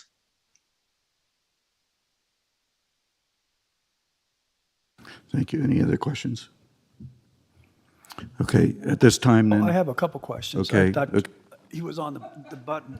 Okay, I got a couple things. So let's say, which I don't think you're going to get the full 600, but let's say you got 600,000 and we wanted to expand it into this area above Round Hill, which I've been told it's already was going through Round Hill. In fact, I think Commissioner Rice said the same thing. From your map, it doesn't. But let's say we want to get it in there and there's another 325,000. How much do you expect Douglas County to pay the 325? Because when you said South Lake Tahoe wants to expand it, but they'd have to go before their board and they're looking to expand it in their area, are they going to be paying a portion of this 325, or do you expect Douglas County to? I think it's I don't want to speak on behalf of the counties involved. What I will say is that there's benefit to both counties. There's benefit to South Lake Tahoe, and there's benefit to the businesses. I think that's why you're seeing such a groundswell of businesses. And by the way, there's businesses that want to continue to grow that. I think it'll take some conversation on how we grow it together, because by expansion of that service area, I think there's opportunities for everyone involved to benefit from it. And it'll be our challenge and our responsibility to come back and work with the counties to figure out how to fund that additional service. All right, so now you're talking in circles, and this is what frustrates me when I have people who come and present this before the board. You presented this to the board that this is where they're at right now, and you want to go into Round Hill. This is the enticement to get Douglas County to put more money into it. You can't just say, well, later on we'll figure out how much to put into it. If Douglas County's putting in what you're requesting right now, 600, there's got to be a plan of how the other 325 is going to go. What you answered to me was just a roundabout generalization. Hey, we'll figure it out later, but on the board, we're not going to agree to this. This is an annual compensation that I assume you're hoping that we're going to vote for today. So to get us to vote that way, give us some specifics. Okay, let me try again. I'll try to be more specific. To extend that service, we'll have to add an additional vehicle in service. So we've looked at this already to get that area coverage. That additional vehicle will require staff for 2 shifts and the fuel and the actual capital cost, if you will, or lease cost of the vehicle itself. So that's $325,000. The reason I said what I did is I don't, when you look at how we've funded the core system, there's a collaboration between businesses, the county, and the city. They're all contributors. So I'm not suggesting that we want to be nebulous about it. To say that we're going to ask Douglas County for all 325, it would be much like what we've already done. There's going to be an extension to other businesses. We would request that the businesses participate as well. Okay, so let me just cut you off. So you spent some time saying what these expenses were. We already know the expenses, the amount. You said 325. I'm trying to figure out where the cost is going to be. So let me just cut to the chase and see if you can give a better answer on this. Okay. I looked at this thing that County Manager Cates gave us, and it says that we have a net $666,000 annually coming in from the TOT taxes as of this time, assuming we don't put the $300,000 back in. But we're at 666. You want 600 now, and there's 325 more that's going to benefit primarily Douglas County. You can say you can go back to South Lake Tahoe and you need to put more in, but they don't have a legal obligation to do so. According to our interlocutory agreement, if we sign something that's going to continue, we're bound to that for as long as the event center's up. So we're legally bound while nobody else is legally bound, and you're going to stick Douglas County with this. We don't have that kind of funds to do so. So either one or two things happen. Either somehow somebody's generous enough and they're going to come in and put some money in to offset Douglas County. 2, Douglas County raises more TOT tax, but even that doesn't pay for all the other stuff they need. Or 3, you're going to have to cut back on the service. Now, you understand the problem you put the board in right now? I understand the problem. I want this project to work because I've heard from a lot of people in Lake Tahoe, they want this, okay? But you got to make it work for us. Well, and that's what we're trying to do. Transit is not, it's not free. And I know you know that. This is a problem that is across the country, is local funding versus state and federal. If you want to look at the total risk, yes, it's another $325,000 on top of the 600. That will give you parity as far as geography is concerned. I think having a 6-mile zone makes a lot of sense. I think but we know that. It's a question of how that parity is going to happen. Again, I don't mean to cut you off, but I get so frustrated because I don't think my question's vague. The question is, how do we fund the parity? And do you expect Douglas County to fund it? Because we don't have the money, even if we wanted to fund it with all the TOT taxes.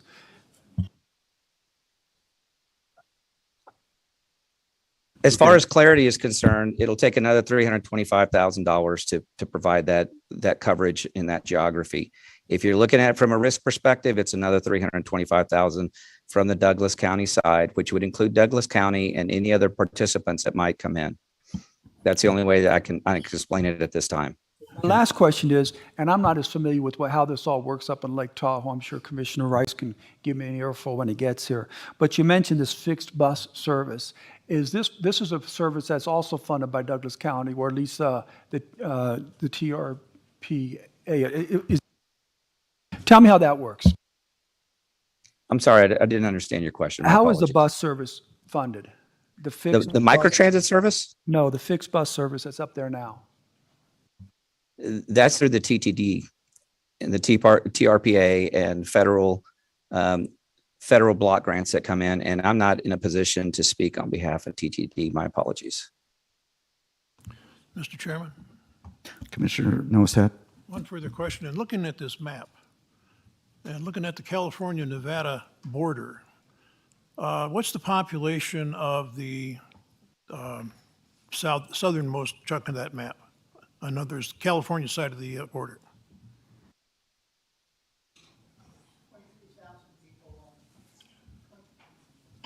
23,000 people in South Lake Tahoe, about 5,000 people in the Tahoe Township.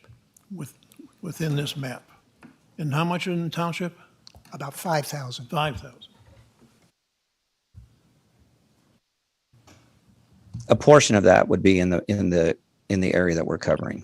The numbers he quoted is for the city township. Okay, let's let one at a time. Commissioner Noaset, were you done? Yes, I'm done. Thank Okay, you. and Commissioner Ingles had some questions? And then we'll come back to you, Mr. Tarkanian. See, Commissioner Tarkanian is correct.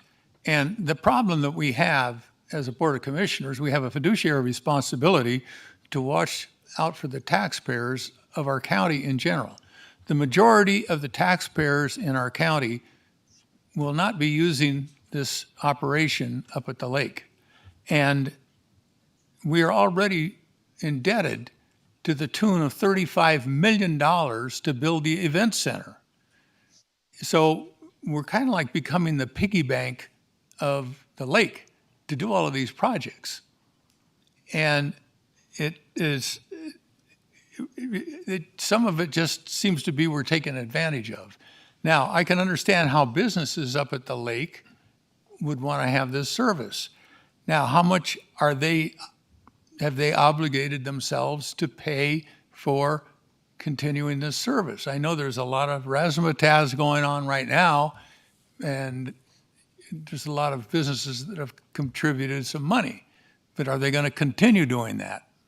Have you heard any? I haven't heard anything. Thank you. Okay, I Yes. think we need to go to public comment now. So at this time, I would open the floor to public comment for the public here in chambers. I have some comments to make, but I will wait until after I listen to public comment. So, Mr. Feldman. Thank you again, Mr. We're on Chair. timers now. Commissioner Wright, Lou Ingles. Feldman again.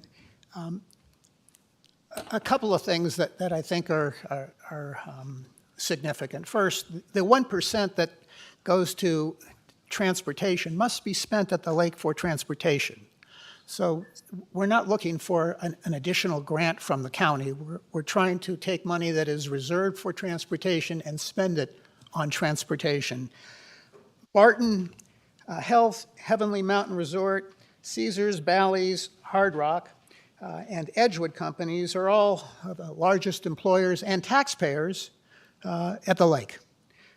They have individually and collectively contributed to help make this system operate. They are your constituents, and they are asking for your support among the other partners that would like to see this successful. This is a pilot program to expire next July. It's already underway, and as Raymond has enlightened us, is off to a fairly spectacular start. This is a great amenity to the citizens of Douglas County who, in a recent poll, identified traffic congestion as the #1 concern in the core. It's not really rocket science, but it's confirmed. And this is a solution to traffic congestion. We have an opportunity to take resources that must be spent to reduce to improve transportation and improve transportation. The other thing that a recent poll disclosed is that on a 2-to-1 basis, Douglas County residents would like to see money spent to support a transportation system at the lake. I note that you have set aside some money for the State Line Revitalization Project. As you may or may not know, the permit the TRPA issued for the Loop Road expired last year. And so I think the probability of expenditures to facilitate that otherwise notable and wonderful opportunity just is not before us today. Today, the opportunity is to create a year-round microtransit system that is off to a great start, and with your support, we'll be able to grow this system. And finally, I would say, as you may or may not be aware, when the event center opens, $4 from every ticket that is sold is going to be used to support transit, and we will get you transportation through the Round Hill area through that supplemental resource in answer to Commissioner Tarkanian's question. So seize this opportunity, seize this vision, and help us change the world at the lake, improve air quality, water quality, mobility, and the quality of life for our citizens and your constituents. Thank you very much, and I appreciate the chair's ongoing interest in this. We have had some conversations, and I certainly welcome any questions that you may have. Thank you. Thank you. No, we're in public comment right now. So additional public comment here in chambers? Thank you, Commissioners. Jason Garrett Gibson, House of Gibson. That was well said, well spoken. These folks are running opinion polls. I think we should start doing the same. If we were to design an outreach education campaign and start talking to people and Mr. making Gibson, them aware. I need to ask that you keep your comments to this particular. That's what I'm doing, Commissioner. Okay, Thank okay. you. And I'm going to ask for my time back that you keep stealing from me. Look, most people don't even know that the program exists or that it's available. People are so attached to their status symbols in their cars that they're not aware that they can get on a transit and get all around the lake, you know, for way less than what they're paying at the gas stations. You still have people that have a stigma associated with the transit. If you ride transit, you're low income, you're homeless. So that's the kind of mentality that we're dealing with. You got people who are running around in fancy $80,000 trucks. You got one or two people, you know, who, you know, are just so attached to this American status symbol that they look at public transit as being underclass.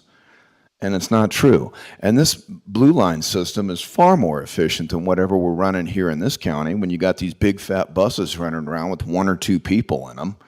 I mean, come on. You've got all of these resorts that, you know, have public transit, and they're all running around too. So when you go up to the lake, you're watching all of these empty buses run around, and if they were coordinated somehow and worked through some kind of plan or some kind of master understanding of all of this utility, then you could draw upon that. Instead of having one or two people in a large bus, you could have less buses, or there's so many ways you can approach this. But if you had a downloaded app that come with the Blue Line utility, people could buy a pass. They could buy a yearly pass for $100 or whatever. They could give back. But if you did an outreach education campaign and you called people from home and you said, hey, we're just taking an opinion poll. First of all, we want to thank you for being a contributing citizen or whatever. We want to make you aware of some things that are available. We're wondering if you know about the public transit, if you're utilizing the public transit, would you contribute to the public transit?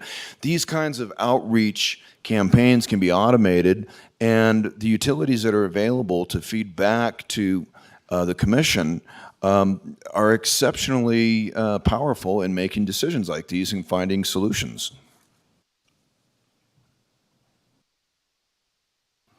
Additional public comment?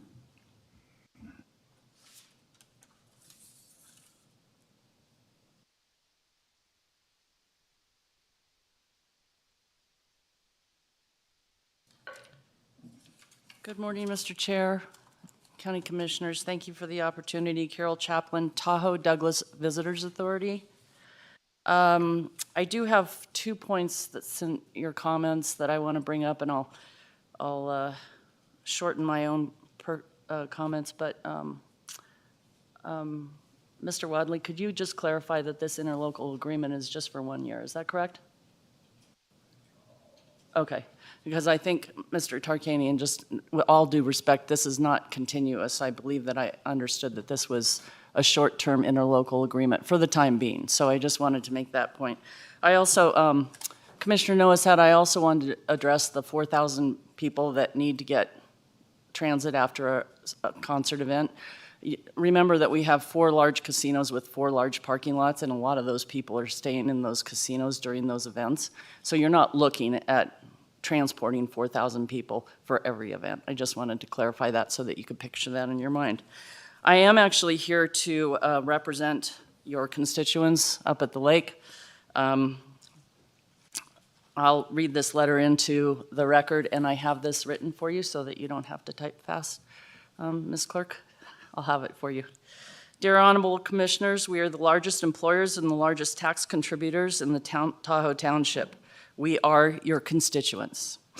We are also among the many organizations, both public and private, who believe that the microtransit service launched in July benefits our employees, our visitors, and Douglas County by providing an alternative to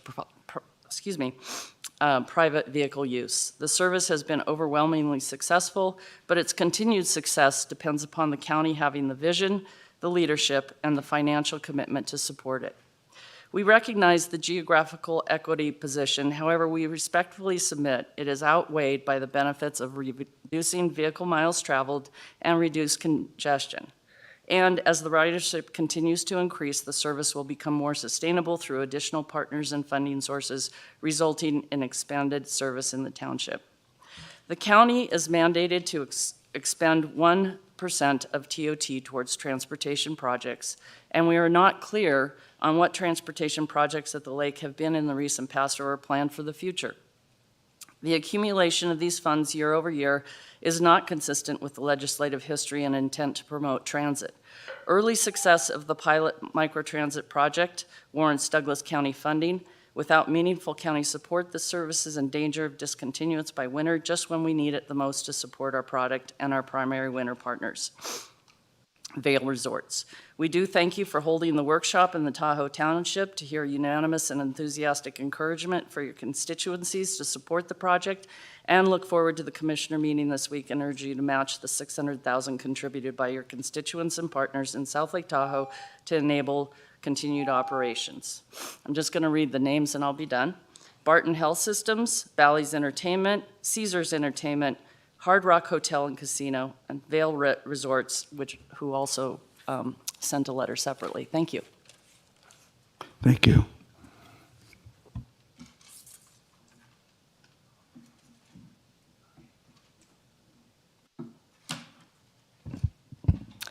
Thank you, Ellie Waller. I was surprised to hear Carson City is contributing. I don't see them on the list. That piqued my interest. They'll have employees that will drive from Carson City up to our Round Hill area if this service is provided, so they need to be contacted for your 5-year operating plan. Also, in the last round on May 23rd, a question was asked if are there any places for people in Douglas County to park in Round Hill? That consideration needs to be taken into account when we're looking at this. We might need to use some of that transportation money to build a parking lot to get those people transported. Also, again, drawing in Carson City as a partner. Last meeting, Commissioner Gardner stated it quite well. I think our residents are asking how you are helping us out, and I don't see how we're helping them out here. So those are my comments. And once again, it's not a question of if, it's a question of when this is going to be fairly done. It also says state line up to the event center is only 200 yards. That's walkable distance almost all 365 days. My 7 pages covered a lot of comments from all the commissioners, and those all need to be taken into account. They're still the same today. Until such time that the Round Hill portion of this is going to be accomplished, 0.5% or less is sufficient. We will still have to contribute to the Main Street Management Loop Plan replanning. Thank you, Mr. Cates, for bringing that up. It's in flux right now. We will be participants. It is another transportation project.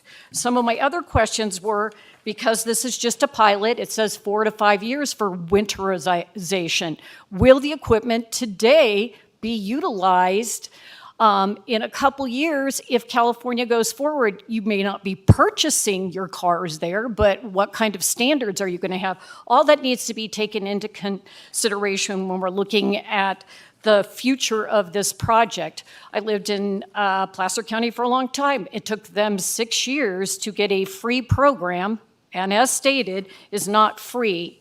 That is another issue. Somewhere down the line, I'm hoping the TRPA will figure out how to get people from North Shore to South Shore. Today, my other questions, I'm trying to make sure I keep this at 3 minutes.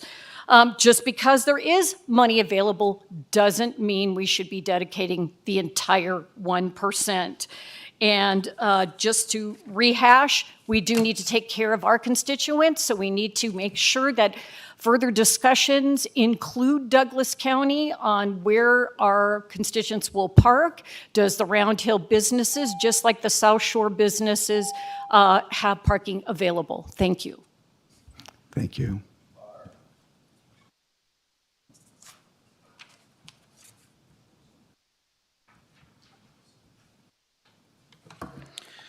My name is Kirk Walder. I live in Zephyr Cove. While I'm a member of the Planning Commission, I am giving my personal views. I support funding for microtransit at Lake Tahoe. It will be good for all of South Lake and especially for Douglas County.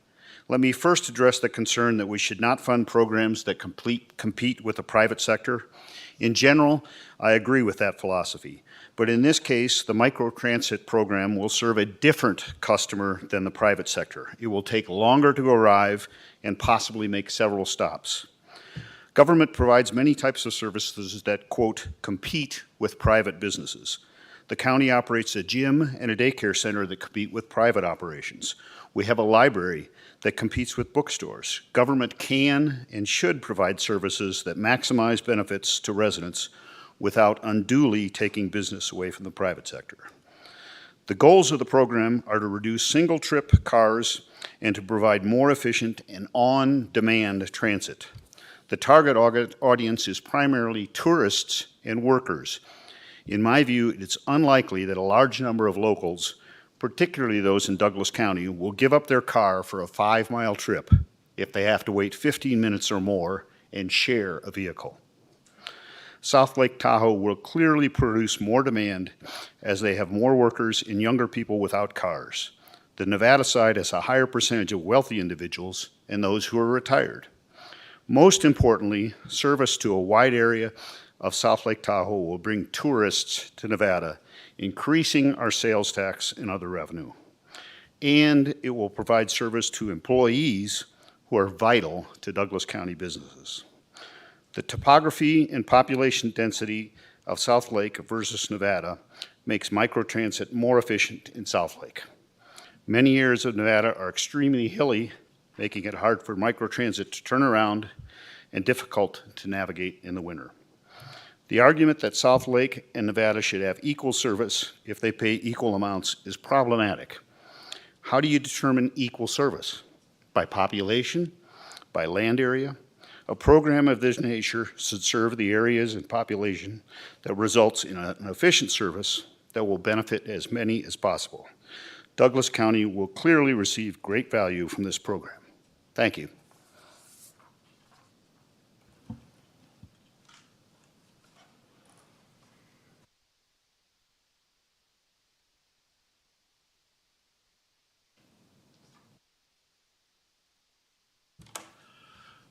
Good morning, Commissioners. Michael Glover, President and CEO of the Tahoe Chamber. I'm not going to repeat all the arguments that you've heard currently. I'll keep this brief. We've already previously submitted a letter in support of the full funding request.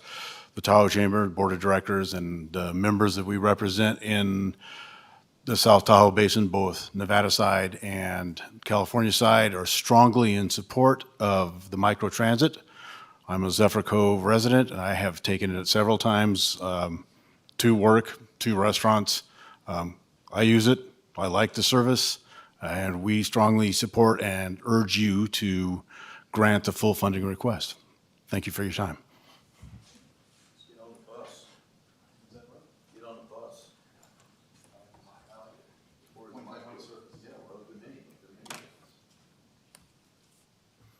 Good afternoon, Commissioners. Jerry Bendel. I represent the South Lake Tahoe Lodging Association. I'm going to read parts of a letter that the South Lake Tahoe Lodging Association has endorsed. I represent the association, which is a business interest and advocacy organization representing hotel, motel, casino, and tourist-related businesses on both the Nevada and California side of the South Shore of Tahoe. We are in strong support of this agenda item, and we support the level of funding equal to 0.5% of the transient lodging rental tax. We support this level funding for a year-round, on-demand microtransit system, and this TLRT has to be used for transportation-related programs that benefit the district. This program is that. Our organization represents, again, lodging and associate member interests on both sides of state line. Through the past 2 months of service, we have seen a tremendous positive impact from this service on our guests and businesses. Guests on the California side of state line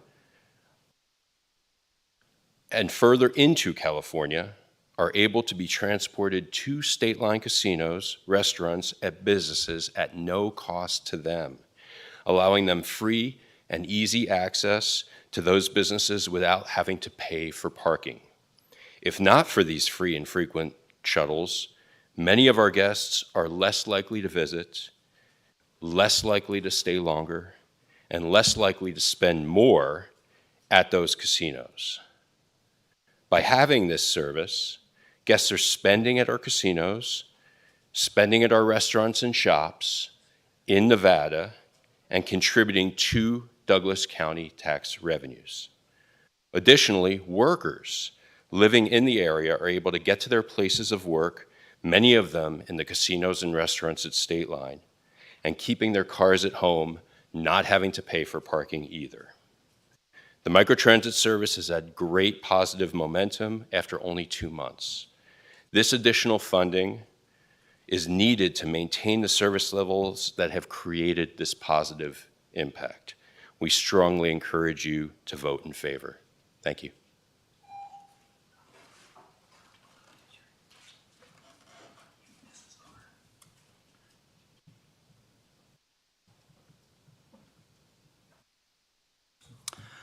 Good morning, members of the County Commission. Good afternoon, sorry, by a couple minutes.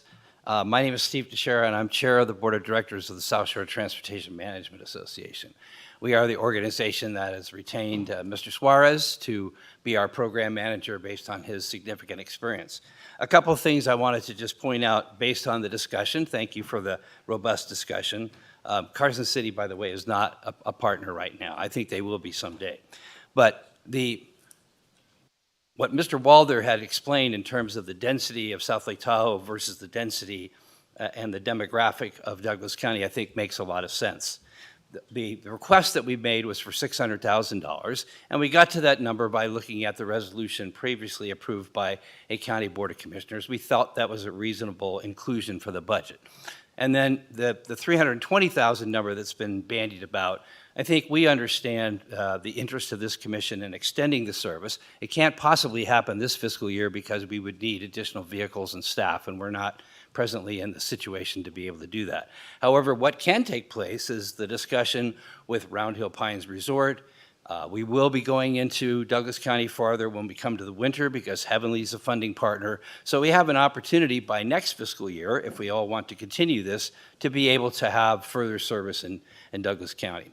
Right now, I think it makes sense to bring the density that we have, workers and customers for businesses in Douglas County, to bring them from South Lake Tahoe. And we are working, as you know, with Barton as a funding partner to make sure we expanded the area a little bit to cover the Barton's clinics and their new facility that's coming to Lower Kingsbury. At any rate, the request is for $600,000. I explained why we got to that number. We hope that you can get as close to that number as possible so that the service doesn't end in January and that we can continue to have conversations with the county going forward as to how this works to benefit the county, the residents of Douglas County, and some of your largest taxpayers and constituents. Thank you.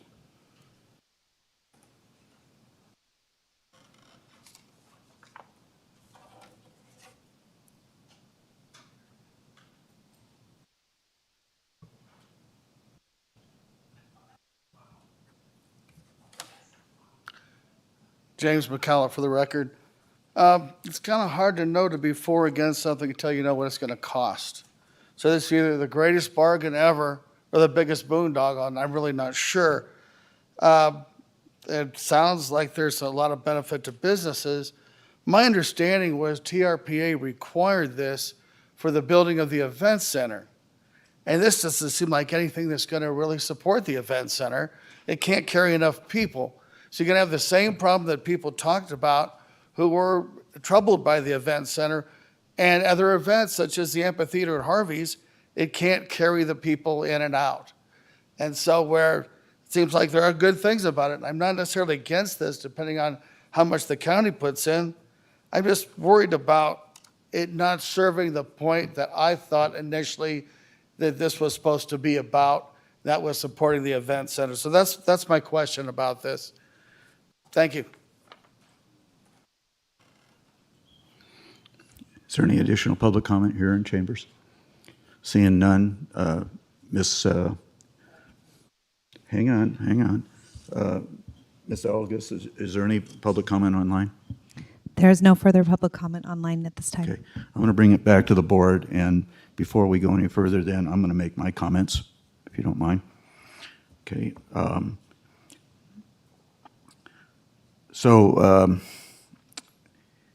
And I addressed this to Mr. Cates because he was initially on the program here to give this presentation, and Mr. Wadley and Mr. Feldman. I don't know if you know it yet, but honestly, being honest with you guys, I have difficulty with confrontation and disagreement, and I work to avoid it. I have spent many restless nights wrestling with this particular issue, including last night. I got up at 2:30 in the morning because these thoughts were going through my brain and I wanted to put them on paper. So I am very tired right now, and my voice probably shows it. I'm looking for a resolution on how this board could go about meeting our responsibilities under this resolution. To that end, we scheduled a special meeting of this board in the Tahoe Township several months ago, where it was revealed that this proposed microtransit would not access the residential neighborhoods of Douglas County, which had been previously indicated to me. And much to my dismay, that came to fruition. And while residents expressed support at that time, that support was expressed prior to the revelation that it did not go into any residential areas of Douglas County. In addition, I've been consulted as Deputy District Attorney Zach Wadley understands, and also Doug Ritchie, is that I've spoken many times with legal counsel and our county manager to see how this issue could be resolved to the benefit of the residents and visitors of our county. The residents and visitors of our county. I was truly hoping that that issue would be addressed prior to coming back to this board for further action in ridership, in access. This issue, to my knowledge, is still unresolved, as expressed today. I was further told that the service would be from doorstep to doorstep. However, that does not appear to be the case either. The problem is now that our residents have to travel to the zone in order to take advantage of the traffic, of the transit. That's troubling to me. We were told that this service is free to the users, but I see nothing in the resolution that it needs to be. Why does it have to be free to our residents? I'm questioning whether the ridership would be at its current levels, and I appreciate those numbers, but I question whether or not that ridership would be at its current levels had it not been free. I believe that all individuals who choose to enter the Tahoe Basin should be free to do so at their discretion of choice of vehicle, whether that be personal or public. Yet there continues to be ideas floated within the basin to restrict that access, and that's troubling to me and concerns me regarding the economic vitality of the region. While we do not yet have the financial data of TOT and TLLT tax from this most current recent summer season, in talking with many business entities in the basin, it has been reported that it has been a very difficult year and hotel occupancy has been down, while cries of over-tourism echo around the basin. Yet that's not what the businesses are expressing. We do not know what financial extent we are going to be able to meet this obligation due to that. We don't know what our TOT and TLLT tax is going to be received through this last season. I know that Commissioner Rice is finding himself in a conflicting position, both serving on many boards regarding aspects of the Tahoe Basin and while primarily representing the taxpayers of the Tahoe Township. And I respect that, Mr. Rice. I told the voters in Douglas County that I would address every issue that came before this board with a three-way test. A, does it make sense in my head? This does not. Does it feel right in my stomach? No, it does not. And am I staying true to my heart and my core beliefs? And I don't believe that if I approve this, I would be. This issue currently, as it stands, does not meet any of that criteria. Ladies and gentlemen, it would be easy to sign an agreement and allocate taxpayer funds. Yet that would be not meeting our fiduciary responsibilities we as a board were elected to do. While you indicate the service is free, nothing in this agreement requires it to be so. You indicate that we are the only mandated entity that prevents, we are the only mandated entity. So what prevents the other interests, as has been expressed by other members of this board, what prevents them from withdrawing from and leaving us holding the bag? That's a deep concern of mine. If we approve this and it expires in July of 2023, entities are going to be right back to this board looking for a continuation of the program. I've never seen a program in the federal government or the local government or the state government that seems to have a sunset.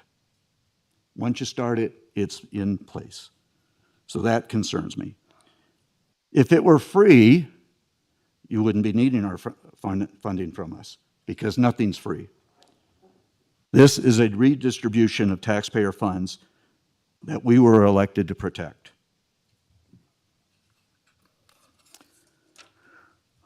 With all this being said, I keep getting drawn back to line 2 of this resolution that was originally passed, which states, quote, to ensure such service is carried out efficiently and best serves the needs of Douglas County residents and visitors. I'll repeat that.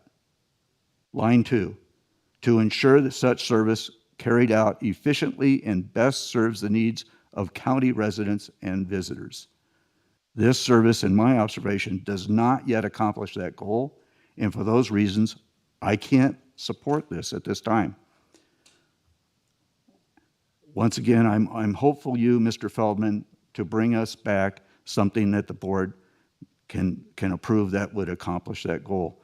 I do understand and appreciate the fact that we have a resolution that we need to honor, but we're not ready, in my mind, to honor it at this time.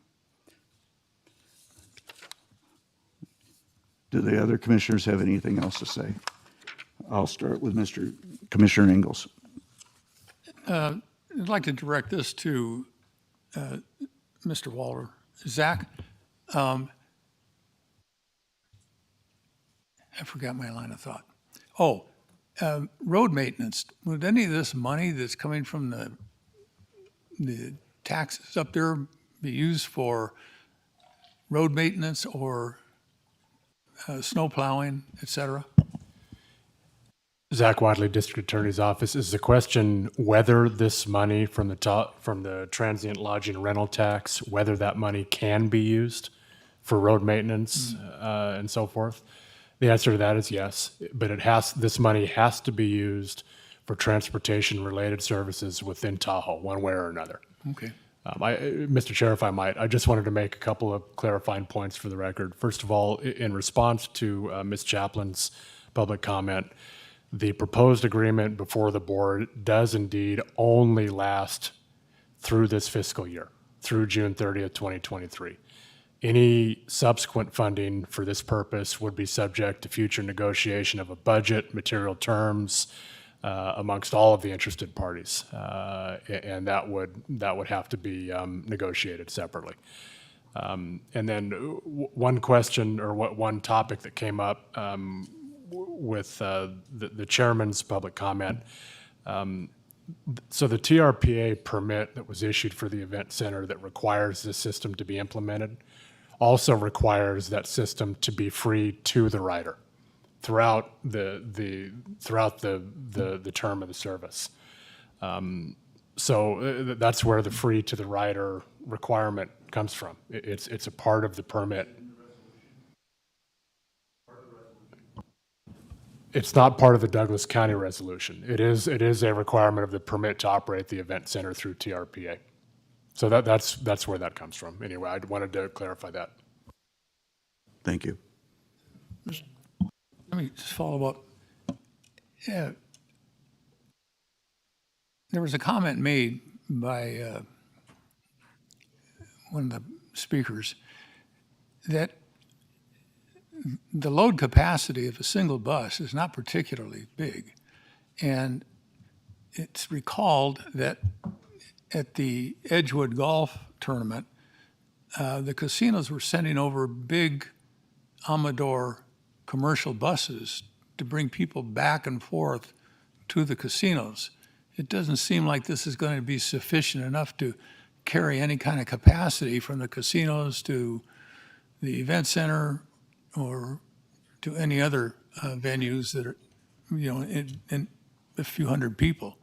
Thank you. Mr. Chairman. Go ahead, Mr. Commissioner Noshat. Thank you for your heartfelt and in detailed consideration of this movement, or motion rather. I'm looking at the map as it sits right now, and according to the population quoted, 27,000 in South Lake Tahoe and 5,000 in Douglas, part of that. And you want us to supply $600,000. You need $600,000 to do something else. So how about taking the percentage of population, which is 15% for Douglas and 75 or 85% for the other counties? Amounts to $510,000 for South Lake Tahoe and $90,000 for Douglas. That would be fair, but I'm not going to vote based on that number unless somebody jumps up and says, yeah, we can do that. I suspect that's not going to happen. So thank you, Mr. Chairman, for your time. Commissioner Tarkanian, any additional? I got a lot to say. All right, first of all, with respect to Ms. Chapman's statement, this is only a one-year contract and also yours. We understand that that was part of what we were briefed. The problem is nobody wants to spend several $100,000 for 1 year and see the program end, right? Right. I mean, why are we going to allocate $200,000, $300,000, $400,000, $500,000 this year if it's not going to stay in business a year from now. So that's very important. So my question to the presenter up there, I thought was really important. How are we going to continue this program based upon what our budget is and so forth? And I did. Mr. Ritchie gave me the information about the cost per ticket, and I understand that there's going to be more revenue coming in when the event center opens. And that's great. I mean, that might alleviate some of the concerns about running out of money with the TOT. But all that money from the event center is Douglas County money. You know, it's a Douglas County funded facility.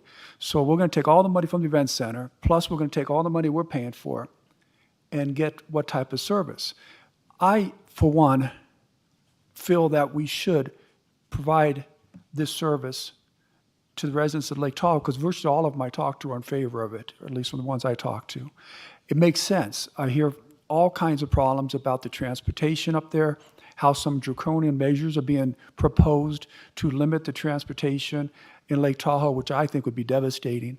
So if we can find a good solution, it'd be wonderful. But it has to be a solution that's equitable to Douglas County. You can't just say, hey, just because it's going to be great for the people in Lake Tahoe, Douglas County should pay the far lion's share, and the event center tickets are part of our lion's share. So the question is, and this is why I may disagree with some people on the board, the question is, what is the equal service, the benefit that that Mr. Walder talked about? What's equal service? Is it the number of people that are being transported? I don't believe that's the case. To me, the equal benefit is who's benefiting from those transportations. So if we have people from California that are coming to Nevada and spending tax dollars at either this event center or in the casinos, we got a far bigger benefit than somebody who lives in California. So it can't be just person to person or geography. So I disagree with that. But on the other hand, I don't think you can say, hey, we're going to expect Douglas County to give $600,000 now, and then we're going to have them come up with another $325,000 just to move out to Round Hill. I mean, that's far greater than the benefit I believe we're going to be receiving. So we need to find some kind of ground that's much more equitable if we did have the votes to even pass this, which from what I'm seeing right now, there isn't the votes. But I, for one, would like to see it passed, but I absolutely think it needs to be equitable. I don't think what's being asked right now with the 600 plus the 325 is equitable. But I'm only one vote. Commissioner Rice, did you have additional comments or questions? Yes, I do, sir. I would like to remind the board that we have an obligation to fund microtransit. This was something that was agreed upon long ago. I guess, to me, the question is, at what amount? People seem to be looking at this, that the entire program ought to be working right now. But this is a start. This will develop microtransit. This will move people into our core where the taxes are collected. I would also like to remind the board that this is money generated in Lake Tahoe that must be used in Lake Tahoe. Not one damn dime has come from the valley to pay for any of these projects, including the event center. This is all money generated at the lake, and we have not taken a cent from the valley. I would like to remind you of that. I would encourage you to please fund this program. We need it. It's our responsibility to do it, and we keep kicking the can down the road, and it is not making Douglas County look like equal partners. And we are the ones benefiting from this microtransit. They're going to be the workers, most of whom cannot afford to live in Douglas County, will be coming from South Lake Tahoe and El Dorado County. They will be coming from their homes to the core to work in our businesses and to support the programs that we're going to be having. I urge you, I beseech you, please fund this project. Thank you. Sensing no further comments, I'll entertain a motion. Mr. Chairman? Mr. Chairman, if nobody else is going to do it, I will. You're out of order, sir. Mr. Noasad has indicated he wishes to offer him. All right, never mind. Okay. Okay, he's backed off, so, Mr. Rice, Commissioner Rice, do you have a motion to make? Yes, sir. I move that we approve an interlocal agreement between Douglas County and the Lake Tahoe Transportation District and the Tahoe Douglas Visitors Authority to partially fund the operation of the microtransit system to facilitate public transit within the district from the 1% transient lodging license tax in the amount of $400,000 for the fiscal year 2022-2023 and approve an appropriate budget augmentation. Mr. Chair, before there's any discussion or vote on that, Zach Wadley, District Attorney's Office, I just want to clarify for terms of the record. The proposed agreement would be between Douglas County acting as the Tahoe Douglas Transportation District and the Tahoe Douglas Visitors Authority. And the funding would come from the transit lodging rental tax, not license tax. As I explained at the start of this agenda item, there was typographical error with that reference. So I'd offer that clarification and amendment to Mr. Rice to adopt as part of his motion. Thank you. My apologies, I didn't make the motion out of my notes, but off of the agenda. I would move to amend my motion. Very good. Do we have a second?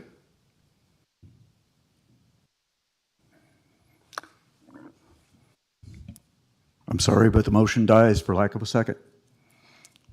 So,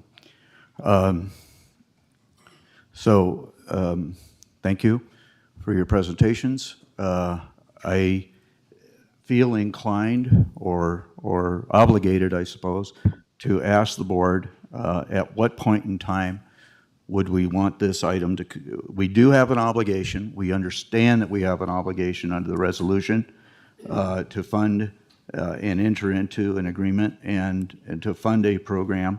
At what time do the commissioners feel like this item should come back to the board for consideration? I got a point of question concerning the agenda.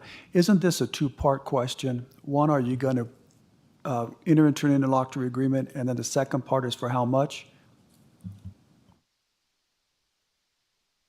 Mr. Chair, Zach Wadley, District Attorney's Office. It's really both, Commissioner Tarkanian. The interlocal agreement is, the language is proposed and it's part of your agenda packet. And the only remaining term within that agreement that remained to be determined was the amount of funding level that needed to be But that's determined my by the board. point. Just because we don't agree with 400,000 doesn't mean we don't agree with an interlocutory agreement. The board very well may not at this point. But I just don't see how you can take a vote on an amount and say, well, we don't want the agreement.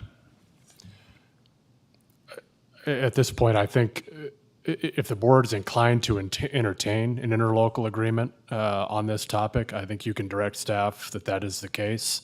But fundamentally, what needs to be determined is the amount that is placed within that agreement. I mean, that's the missing term, and obviously it's material. So that's the ultimate direction that we need. Commissioner Noasad, what are your Yes, feelings? In reading the agenda item, it certainly does cover the interlocal agreement. In addition, there is no money mentioned.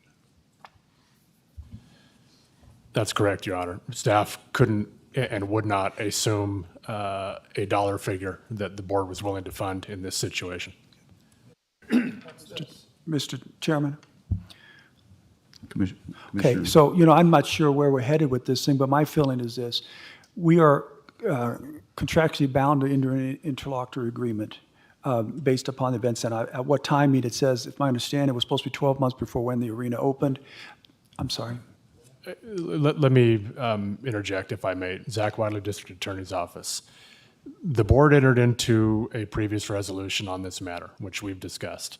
That obligates the board, and as I've communicated with the board, it obligates the board to negotiate in good faith towards a funding commitment for this microtransit system. That funding commitment was contingent upon future negotiation of the material terms and budget for that system. And that's largely what has been discussed today. So the commitment is to negotiate towards that agreement in good faith. It's not to enter into an agreement within 12 months from when the arena opens. That's what I was advised.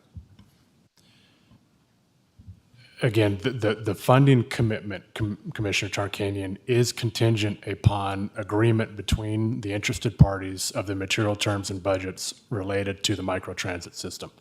So think of the commitment as an obligation to negotiate in good faith towards the funding of this system.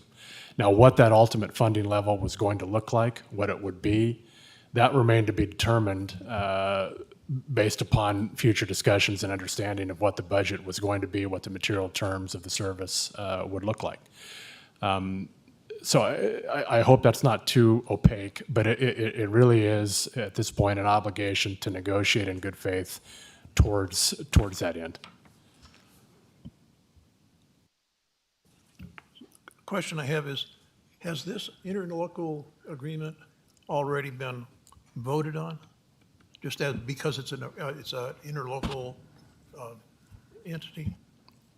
Zach Wadley, DA's office, no, it has not been voted on. The general language has been approved by the Tahoe Douglas Visitors Authority. It's presented to this board for consideration, but of course it's missing probably the most important term, the amount that this board's willing to fund. And that's with the direction that we need from the board. So there is two separate items. They're not presented. Mr. Chairman? Commissioner Ingalls, did you have a question? Well, Your mic was on, that's why I'm asking. Well, this is me. Commissioner Tarkanian is correct. There are two separate items, and it should be presented as such and voted on as such. So that's where they stand. Okay. You can bring it back. So apparently we have County Manager Patrick Cates wants to make a comment. Thank you. For the record, Patrick Cates. I'll try to put this in a little alternative words from how Zach explained this, how Deputy DA Wadley explained this.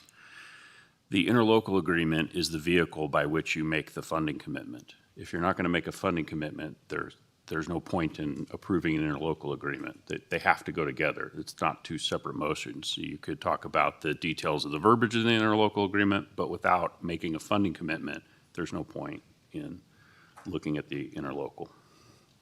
My feeling is this. You decide whether or not we need to enter into an interlocutory agreement, which there's a resolution by the board that said we would. And once we do that, then you determine how much. Just to say, okay, well, you can shake your head, but that's not my understanding. Commissioner Rice made a proposal for $400,000 and there wasn't a second. That doesn't mean that we're not going to agree to something less. I mean, I think we need an interlocutory agreement. I would vote for that, but I wasn't going to support the $400,000. So, I mean, where do we go? You were about to move on, Mr. Chairman. That's why I interjected to the next agenda item. I wanted to see if there was a way we can come up with a lesser amount. For example, El Dorado County is paying $200,000 right now. Is that correct? And if we don't put some money into it pretty soon, this program's going to fall apart and there won't be any program. I'd like to at least see the program continue with us paying reasonable fair share. And, it's up to the 5 board members to figure out how much that is. I don't think the 5 board members can just say, we're not going to pay anything on it because we can't reach to a number. I don't read that as part of the contract or the resolution. I'd like to see something come from LTVA instead of the county manager just putting a spreadsheet together in 5 minutes. Mr. Chairman, I have a question for Mr. Tarkanian. Doug Ritchie, you had a comment? Yes, Chairman. Thank you, Doug Ritchie with the District Attorney's Office. There seems to be some confusion. Perhaps a better way to have worded this agenda item is for the board to determine what appropriate level of funding the board believes should occur, and then, based on that, approve the interlocal agreement. As Mr. Wadley indicated, the the amount of funding is the key term for this interlocal agreement. And there seems to be some consensus among the board that some level of funding is appropriate.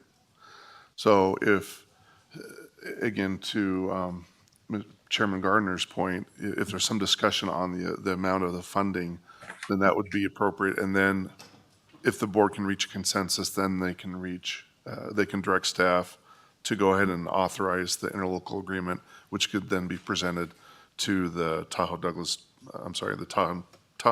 Visitors Authority for approval. Hopefully that makes, maybe just changing the order makes more sense. You for are the correct. board. Yes. Commissioner Ingles. That's okay, I understand that, but I'd like to see something presented a little bit more than this. And I'd like to see it presented by the people who are in charge, Mr. Feldman, Ms. Chapman, LTVA, because we don't know what's going on. So we want some detail on what this money is going to be used for and what you're going to do with it, and not some vague about this much. Thank you. Mr. Chairman. So I'm going back to the question of whether or not and when we want this to come back before this board for for action. And Commissioner Rice, you had some things to say? Yes, Mr. Chairman. Excuse me. I'd like to ask Commissioner Tarkanian, what number would you be comfortable with? I appreciate that, Commissioner Rice. I don't have a specific number, but when you're on the commission, you need to be able to count to three. And I don't think my vote's going to be the three. It's going to be what the gentleman to the left feel what's reasonable. And I just don't think there should be nothing done. If you're talking about bringing it back very quickly so that it doesn't turn off the other people that are funding this program, then that would be something. If you feel there's going to be more information that's going to be provided, I'm not so sure. They provided what the cost is. Well, Commissioner Engel, what additional information are you talking about? Specific line item costs, or what are you looking for from TRPA?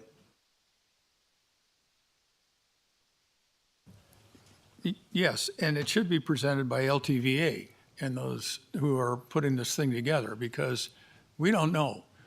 County manager doesn't know. They can convey the information to him and he can put it on a spreadsheet. But they're working on all these projects, and then they come to us after they've already got it done and say, oh, it's going to cost this much. And we get something like this. Well, I could do this and say, this is what we need. You need something a little more in-depth. Thank you. Mr. Chairman? And so I'll go back to saying, once again, that I once again go back to that line in the resolution. It says, ensure that such service is carried out efficiently and best serves the needs of Douglas County residents and visitors.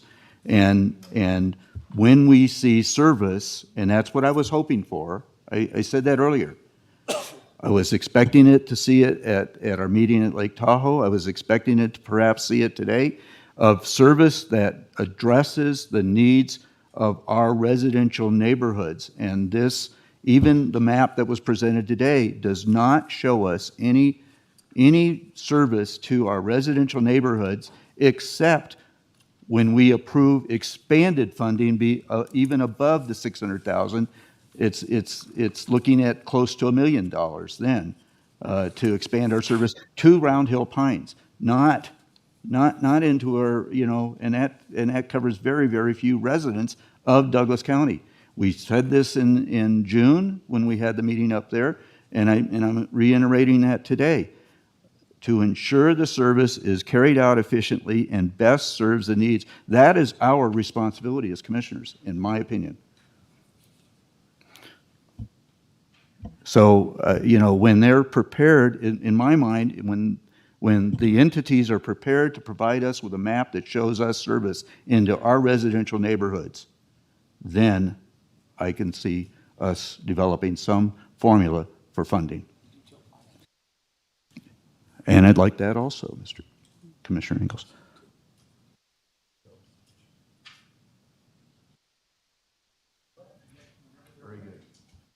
Ready to move to the next item then? Okay. My next item would be a bathroom break, if we could use one, please.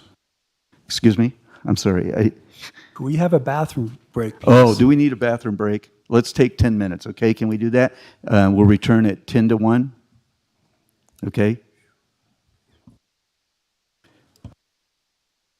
Recording stopped.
rates, fees, and charges for services provided by the Douglas County Community Development Department related to the county's vacation home rental VHR program as provided for in Douglas County Code, and repeal Resolution 2021-R-066, which previously established the current VHR fee schedule. This is being presented by Community Development Manager, Director Tom Delaire.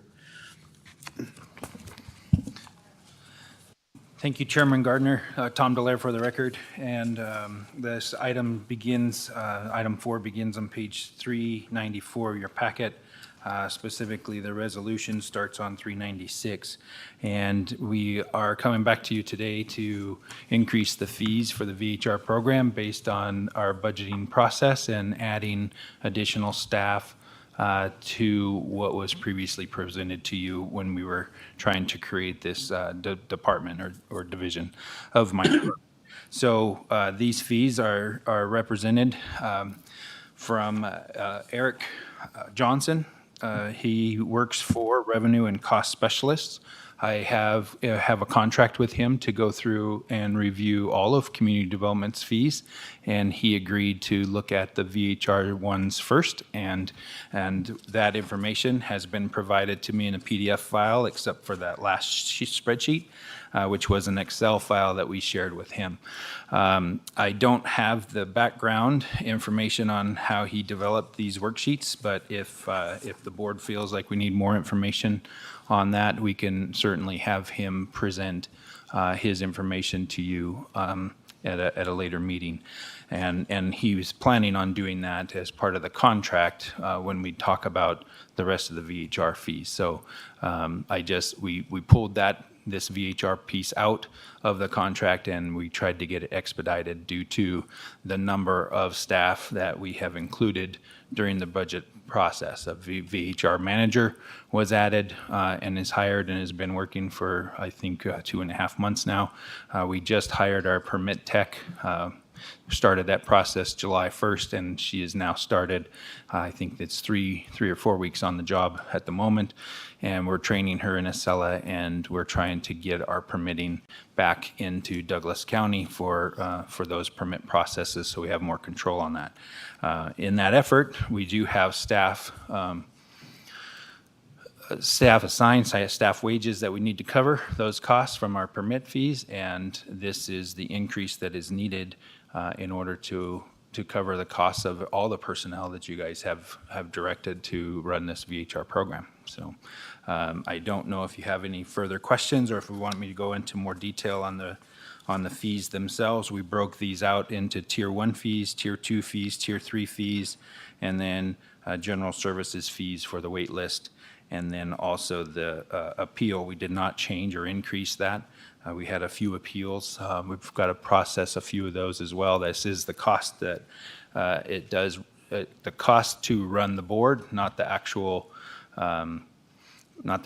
video and recording of the board meeting for the VHR advisory board, but the $300 costs is what we would pay if everybody was being paid on the Vacation Home Advisory Board. Currently, there are 3 board members that we do pay a monthly fee to for them each meeting.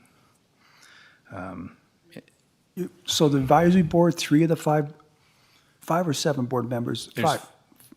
Yeah, Tom Delaire for the record, there's 5 board members for the Vacation Home Advisory Board. We pay 3, but we don't pay the other 2. Right, they have opted out.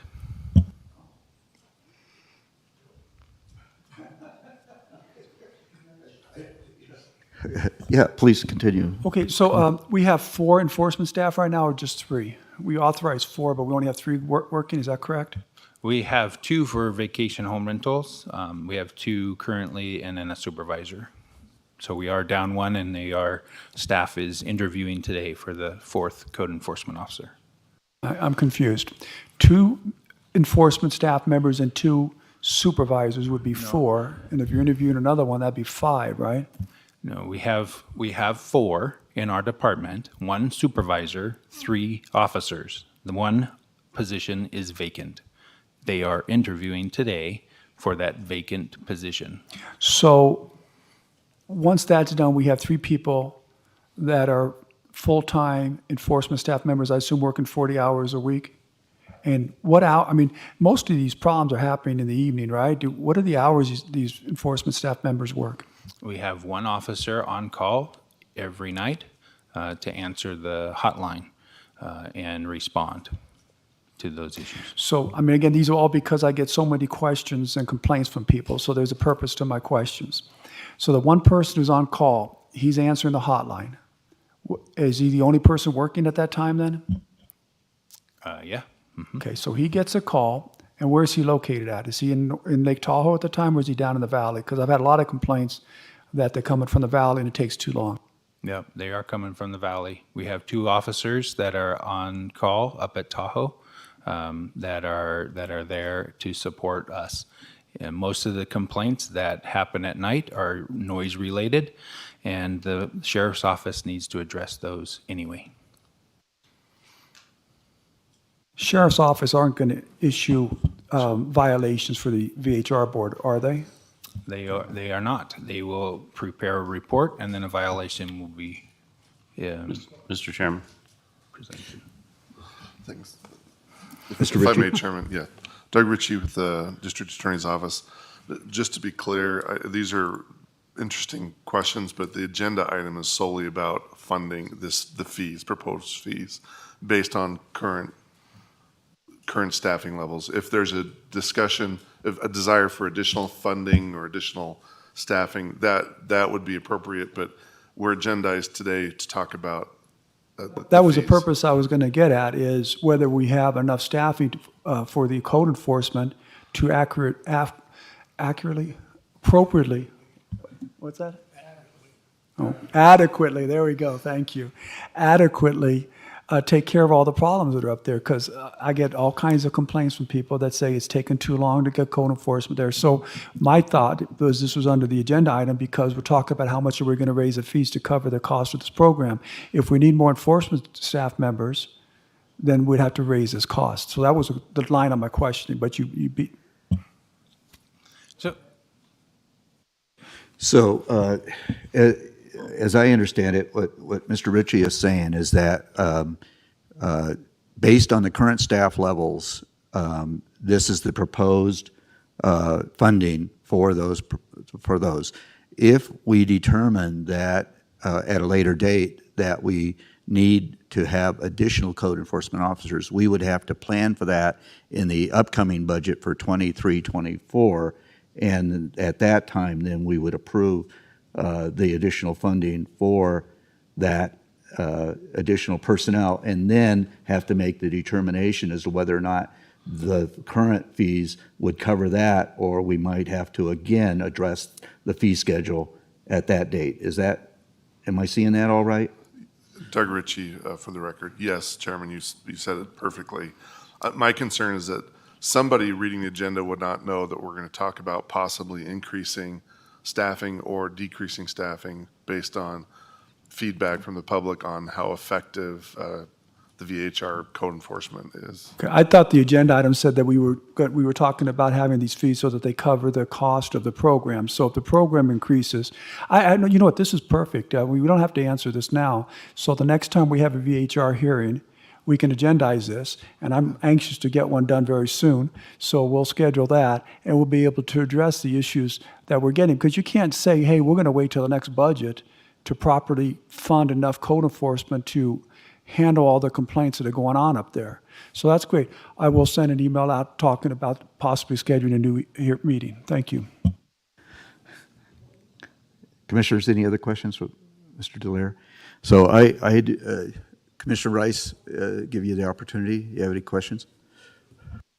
No, sir. I understand what the resolution should be in what we're doing here, so I can concur. Okay, so my comments will be this. Basically, I consulted with our county manager, Patrick Cates, in regards to this agenda item a couple of months ago, actually, when it was identified that we might not have enough funds to fund this entire program, all the fixed costs that the county has in regards to this program. And my indication was that we made it very, very clear on this board that we did not want to go into the general fund to fund this program and take funds out of the taxpayers' pockets throughout the county to fund this program, that it must pay for itself. And so, and for apparently, Community Development and our Chief Financial Officer, Terry Willoughby, have identified the fact that we are not currently we do not have sufficient funds in our fee schedules to accomplish that fact. So that was why this was brought forward now, so that we could correct that issue and get it going forward. I've also indicated to staff that I believe that we need to take a look at our funding for this program starting in January or February, going into the next budget cycle of 23-24, to ensure that this does not have to be updated again before we get into that 23-24 budget. Because if we're not covering it then we're going to be back into this situation where we're pulling out of the general fund. And I certainly don't think that that's the direction that this board wants to take on this program. So based on all of our fixed costs, what you're saying is this has been identified as what we need in order to pay for the program without general fund funding. That's correct, right? Tom Delaire for the record. Yes, Chairman Gardner, that is exactly correct. We have identified a number of positions through the last budget cycle that wasn't identified in the fee structure that we previously approved with the prior resolution. So we need to adjust those fees based on the staff and the staffing actually starting. We were able to fill those positions, and now we are expending those costs for salaries and wages and benefits for the staff to provide the service. It was a month ago we had a full staff. So I've only had a full staff in my department for the VHR program starting 1 month ago. And I understand people are concerned and there's issues, and we are going through and doing a lot of work in trying to identify these issues and how we're going to handle them in the future. And this is covering the staff that I have today based on the current budget. Does this include the allocation of deputy district attorneys' fees to regulate this program and advise the board also, the advisory board? Yeah. Tom Delaire for the record. If you look on page 405 of your packet, it does have all of the staffing identified, and the deputy DA is included there, plus the 2 deputies for the sheriff's office and the 2 code officers that we have. And very good. Yep. Okay. So Commissioner Ingalls, you had a question? There's some concern here in regard to the code enforcement folks. Does not code enforcement, code enforcement here seems to be VHR centric. Don't we need to have code enforcement for the county in general? Yeah, that's correct. We have 4 positions for the Douglas County, 2 of which are identified to work specifically the VHRs. 2 of them would then cover the rest of the county issues, weeds. Yeah. Very good. Any other comments or questions? This is an action item, so I'll go to public comment. Apparently, we have public comment.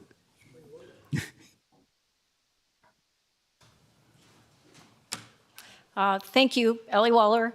I strongly urge the board and the public to be patient. This is work in progress. Impacts need to be analyzed, and to assess further restrictions, possibly, resources, and other fee increases. I think what community development has put together is appropriate. It needs to be hopefully a one-time shot. I support the fee increase.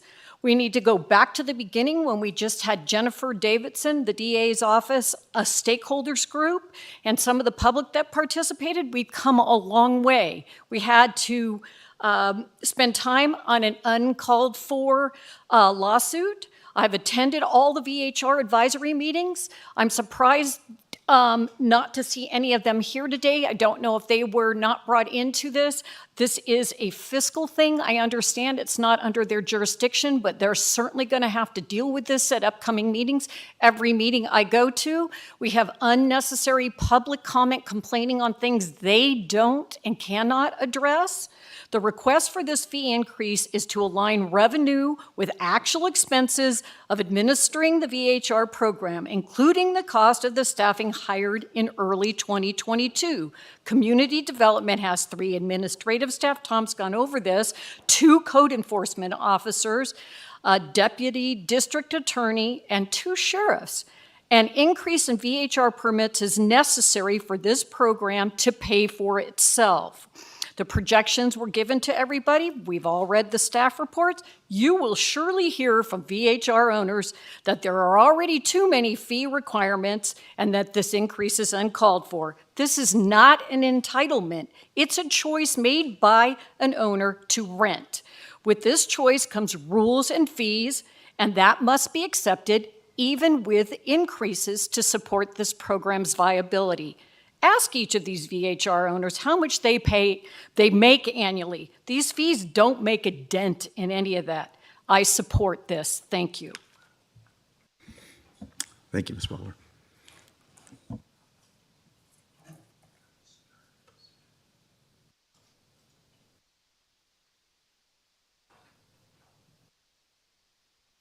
James McCallum, for the record. I would like to point out is that the people that knock on the door, if there's a loud party or something, or sheriff's department, and the people that need to be called in the middle of the night when there's a problem like that is the sheriff's department. I'm totally in favor of this. This program must be revenue neutral to the county. Cannot be costing the rest of the county so some people can profit by engaging in this program. So I support raising the rates accordingly. Thank you. Thank you. Is there any additional public comment?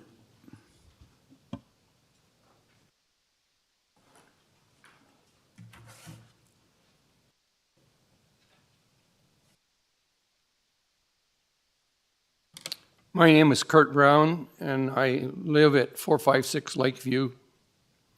My question is, based upon the revenue sources that the VHR owners report, I understand it's on a basis of trust, and if you're looking for more resources to fund this program, I suggest you audit the reports that are given to you by the VHR owners to make sure the revenue sources that they report are correct and not on a trust basis, okay? Thank you.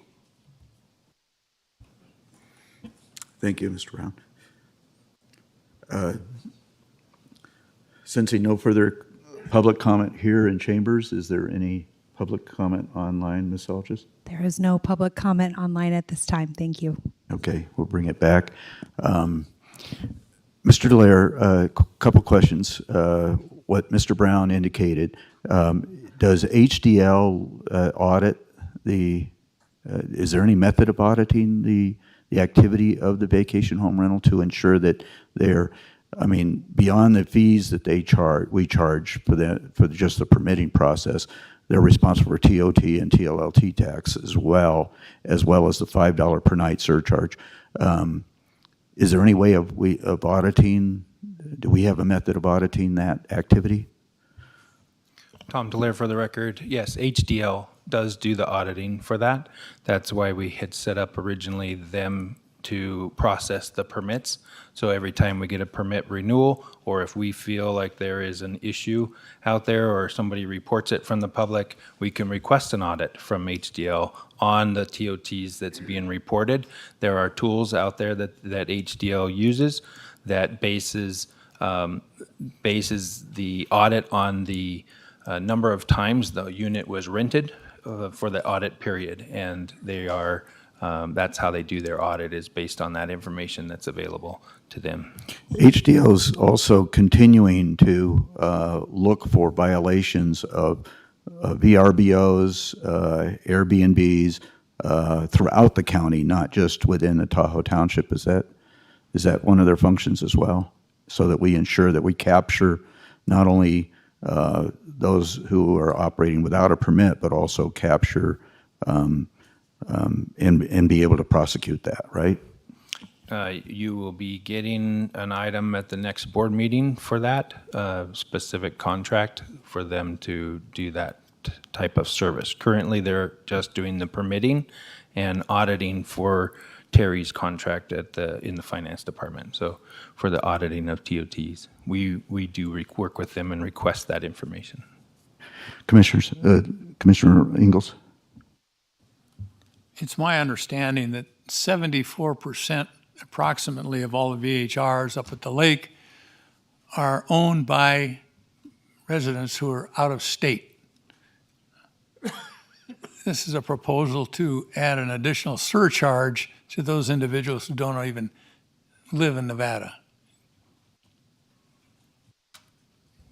You can take that serious or not. And if it's from California, an additional surcharge on the surcharge. I think you. So, going in that direction a little bit, I don't want to waver off of what we're discussing today, but there is non-Nevada residents are charged a higher property tax rate than Nevada residents for their properties that are vacation home rentals. Is that a correct statement? I don't believe that's totally accurate. I think it's that if you live at the house, your tax rate is lower if you actually live there at the home, and that's your residence.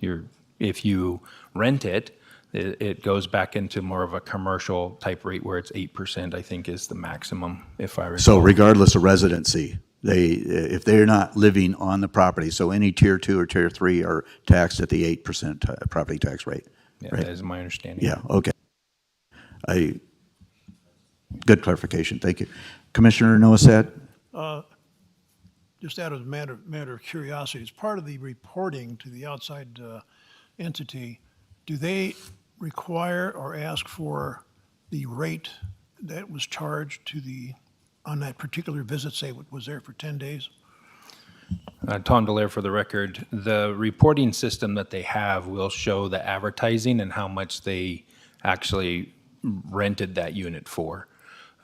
So it tracks, they go and sweep a bunch of websites. It comes up with, if you're looking at one specific property and they rent it out for $1,000 a night, sometimes in the summer it's a little bit lower, sometimes in the winter it's a little bit lower, but they can go and look and see how much they actually rented it out for. I think there is a mechanism though for the owner to say, here's my costs to actually operate the house, and so they're paying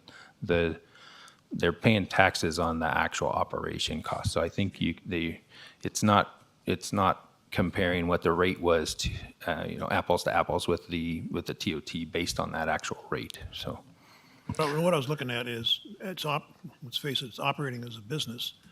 I'm getting $80,000 a month, and this is what I had to do to support that. Is that listed in that HDL? The report we get from HDL isn't that detailed. They do tell us how much they made for that particular time period and how much TOT has been paid. That's the information that we get. Thank you. Okay. Commissioner Rice, any questions? No, sir, I have no questions. I notice our assistant county manager has joined us because I believe that our county manager had to leave us. Am I assessing that correctly, Ms. Davidson? Yes, sir. I jumped online for two reasons, to sit for Patrick, but also because Vacation Home Rental Program has been very near and dear to my heart and an important project that I have been working on. So I wanted to make myself available also to answer any questions you may have and to support this agenda item. Thank you, Ms. Davidson. I appreciate your attendance. So anyways, we've had public comment. We had public comment, so we're now back in the board, and I will entertain a motion. Mr. Chairman. Commissioner Rice. Mr. Chairman, I move that we adopt resolution 2022 R-2 089 as presented. Based on public comment, the discussion of the county commissioners and the updated financial data related to the cost of providing services to the public. Thank you. Second. Okay, motion by Commissioner Rice, seconded by Commissioner Tarkanian to adopt Resolution 2022 R-089, amending certain rates, fees, and charges for services provided by the Douglas County Community Development Department related to the county's Vacation Home Rental VHR program as provided for in Douglas County Code, and repeal Resolution 2021 R-066, which previously established the current VHR fee schedule. Since no further discussion, all those in favor signify by saying aye. Aye. Aye. Motion passes 5-0. Two more items, guys. Two more items, and then we'll go to closing public comment. So, item number 6 for possible action, discussion on the possible amendment of Title 20 of the Douglas County Code to require a minimum of 2 acres to install an individual sewage disposal system, private septic system within Douglas County. This is being presented by Commissioner John Ingles. It was about a year ago at this time, the USGS gave a presentation before this board that we have a serious problem, and they were warning us. There are several nitrate plumes caused by septic systems in the valley. This is due primarily to several things, heavy concentration and improper maintenance. And the reason that we have to do something, we can do one of two things. We can do nothing, which is a decision, or do something, which is a decision. And I live in an area where we have 5 and 2 acre parcels, and they seem to work okay. We're all on septic tanks. We haven't had any problems. 1 acre is a little bit too concentrated for the leach field to dissipate concentrated septic tank product. And so thinking about this, and we wouldn't change it. I mean, all of the ones that are there now are going to stay there, but even the state of Nevada has now taken over the code enforcement, not enforcement, but the regulations in regard to septic operations that require a nitrate separator. They don't dictate how big of a property you have to have, but they recognize the problem is acute throughout the state. Because we just have too many people. When we have a sewage problem in general down here in the valley, because we take all the sewage from the lake, the valley here, and all of the septic operations that are around the valley. So we do know, and it's been quite a while, we do know that there is a large nitrate plume in the Indian Hills area. And they have an aquifer that they use out there. And of course, if that hits that aquifer, it's going to foul the aquifer. I doubt that they take very good care of their septic operations. But there's nothing we can do. We can't change those lot sizes. And a lot of them are, I think some of them are even a half acre. So from now in the future, anybody who wants to build any kind of development with septic tanks, they need at least 2 acres.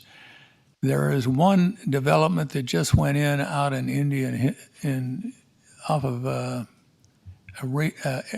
Arabia, I think that's the name of the street, out in Ruinthrop, and they're 1 acre parcels. There's 10 of them concentrated right there and on top of that aquifer. So we need to start somewhere and do something. It's not good, and it's just going to get worse. So that's the reason that this was brought forward. Thank you, Mr. Ingles. Commissioners, questions? More comment than a question.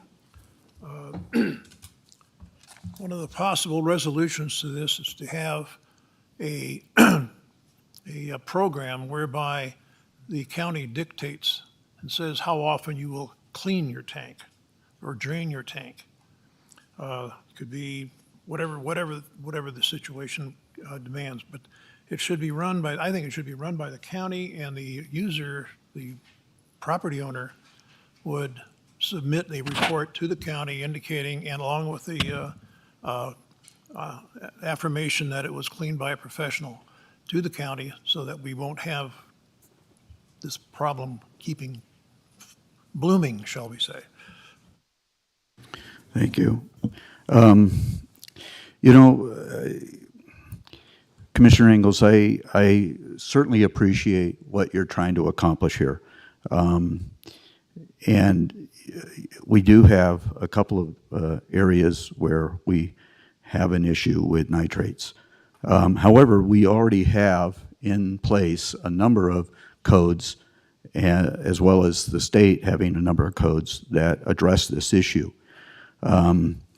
I read an article in the newspaper, Record Courier, just yesterday, and I'll quote it. Septic systems are regulated by the state of Nevada, which requires at least an acre of land for a property to be serviced by both a well and a septic tank, with a half acre of property serviced by a community water system.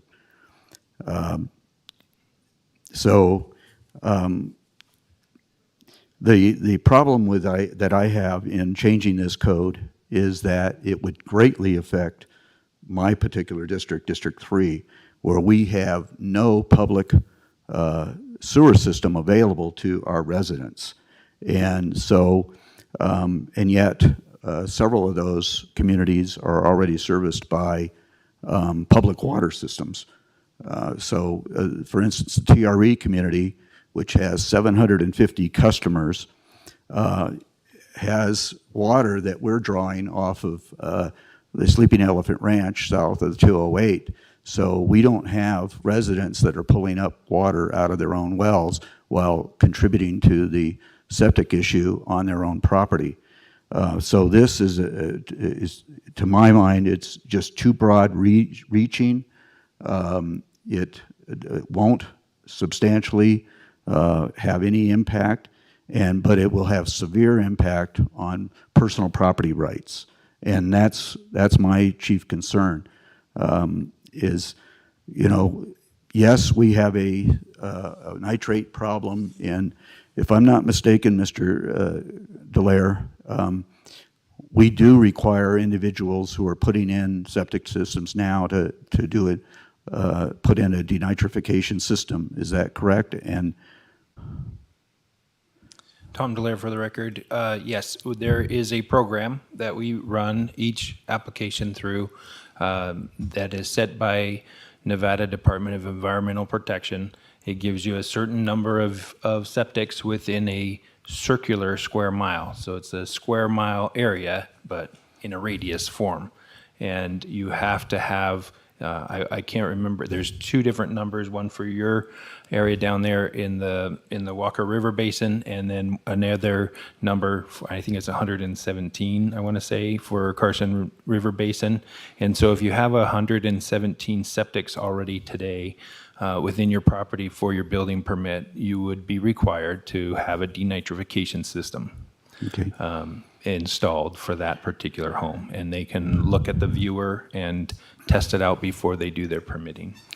So in addition to that, as I understand it, when we have an individual, a property owner here in the county that has a septic system that is failing, they're not allowed to replace that septic system. They have to tie in to county sewer if it's within, and I'm not sure of the exact yardage or feet.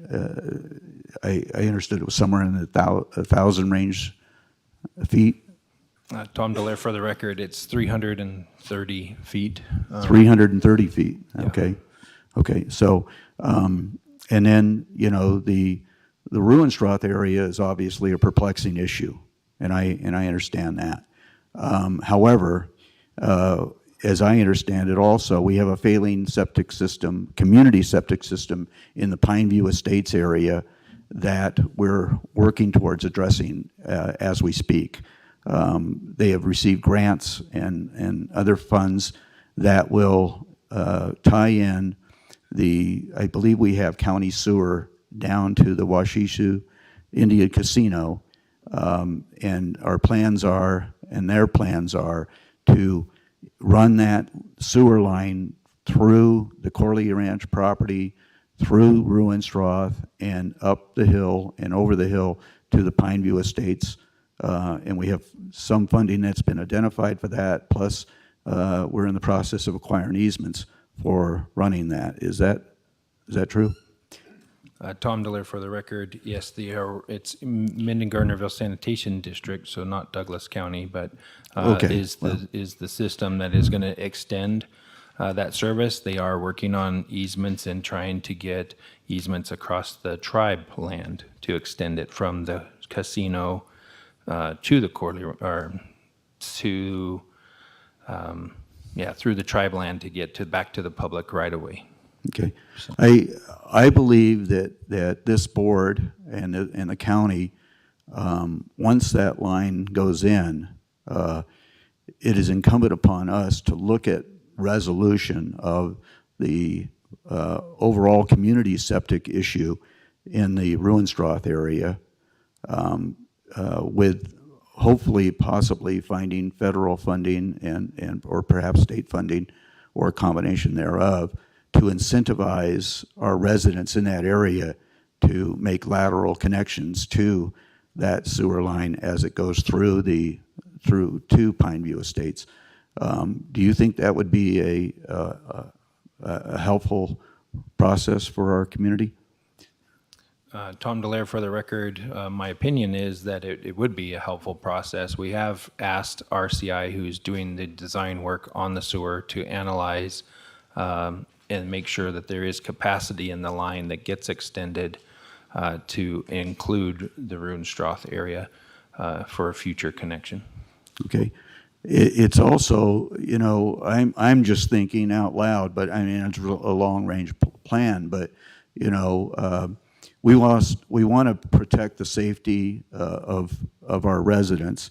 And so if we have concerns of our residents drinking water that is high in nitrates, that while we're doing this process of the sewer, it would seem to me like we have water down to Washishu also, right? Sort of Gardnerville water, and the possibilities of running public water down through that process as well to help our residents also not be drawing from that. We're getting way beyond the agenda item. I don't believe so. We're talking about restricting property rights and resolutions that we can No, we're talking resolve. about the health and welfare of the community.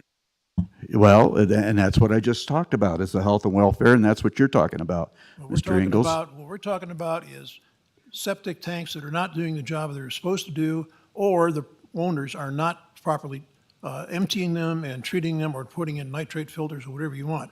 The idea of extending a sewer line from the valley all the way down to TRE, and then make sure you have enough capacity, and then, well, by the way, let's run the spurs out to the various avenues, and then charge a $27,000 hookup fee or whatever ridiculous amount it's doing right now. You know, I appreciate But your- in the meantime, you brought up having to protect the citizenry. And if we don't put something in place right now for those septic tanks that are out there, not anywhere near 330 feet within a sewer line, we need to make some kind of promotion to make sure that they get cleaned out when they're on an appropriate schedule. And this particular regulation would not do that, in my mind.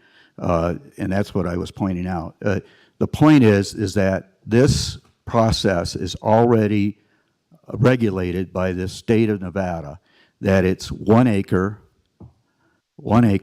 or in the case of community water, such as the TRE community, where it's public water, and it's a ½ acre, this would be overreaching and overbroad, and it would certainly restrict personal property rights of individuals who own those properties that currently are a half acre and get community water, or 1 acre who don't.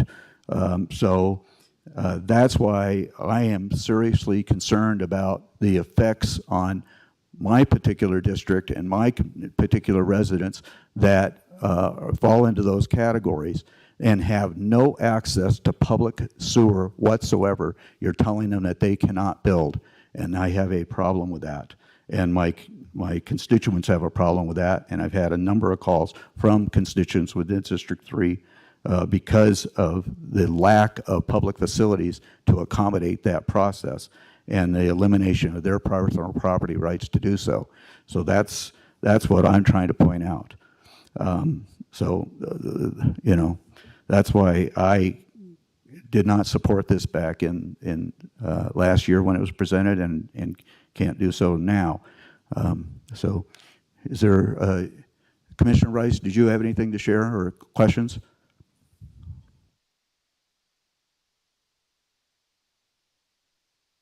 I think you're muted. Sorry about that. I couldn't unmute myself. Mr. Chairman, I concur with you.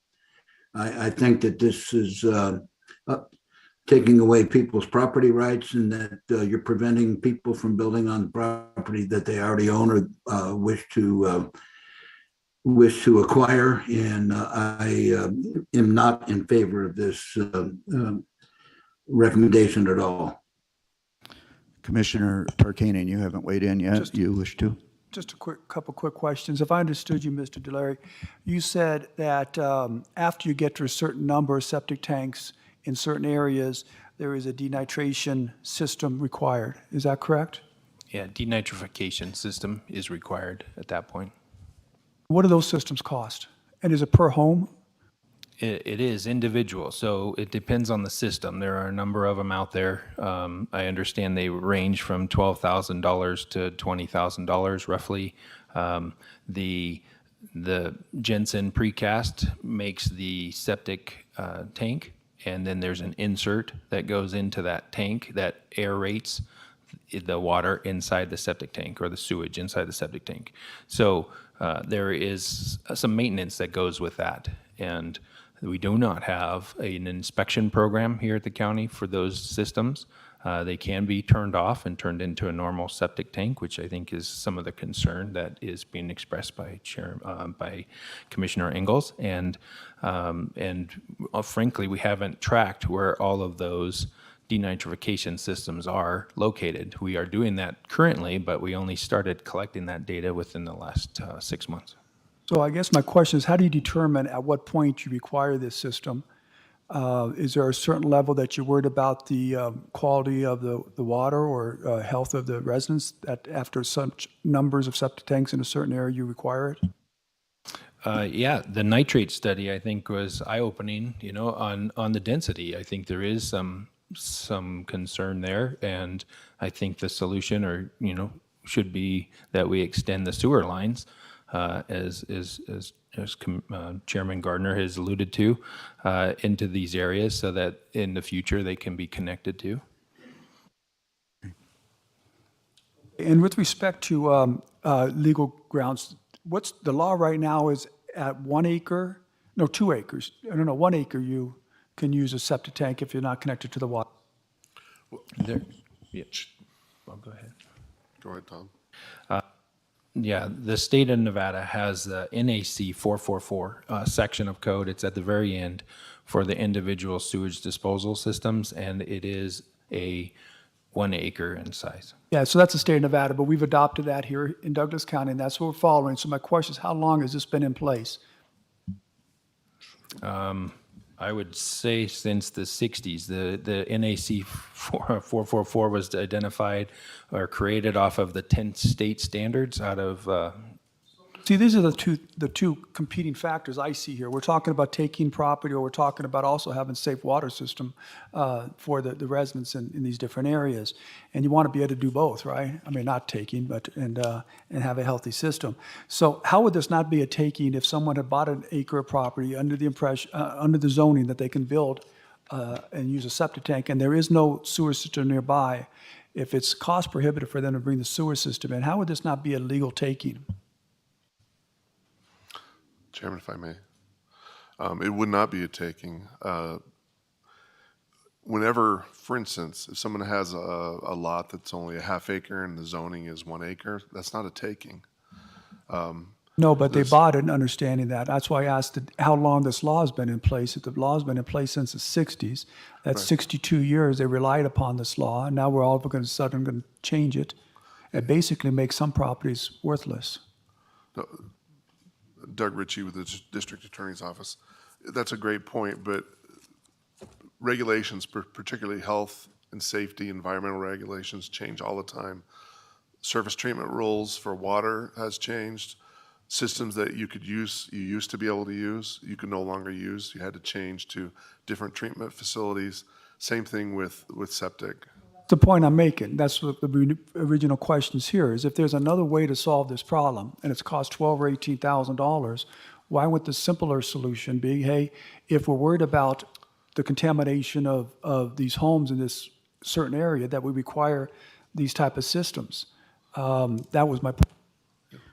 So, Mr. Ritchie, would it not be a taking if we were to lower that threshold from 1 acre, from 1 acre to 2 acres, basically, or increase the threshold, I suppose?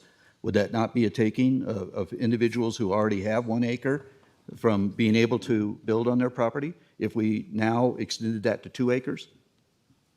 Doug Ritchie with the District Attorney's Office. The short answer is no. If there's a rational basis for the public health and safety to change something to deal with water, but we're basically talking about water quality. It's not so much that there's septic in the ground, it's the fact that the septic will get into your water or can percolate up and can otherwise cause public health and safety So issues. a legal question, legal terminology is, it's not a taking because there is a public safety issue, which is an exception to that. But do these public safety changes have to be narrowly tailored to accomplishing the goal? If I may, as Commissioner Tarkanian knows, the review, judicial review, the standard of review is different. First Amendment is, narrow. For public health safety, issues like that, the courts give deference to regulatory bodies.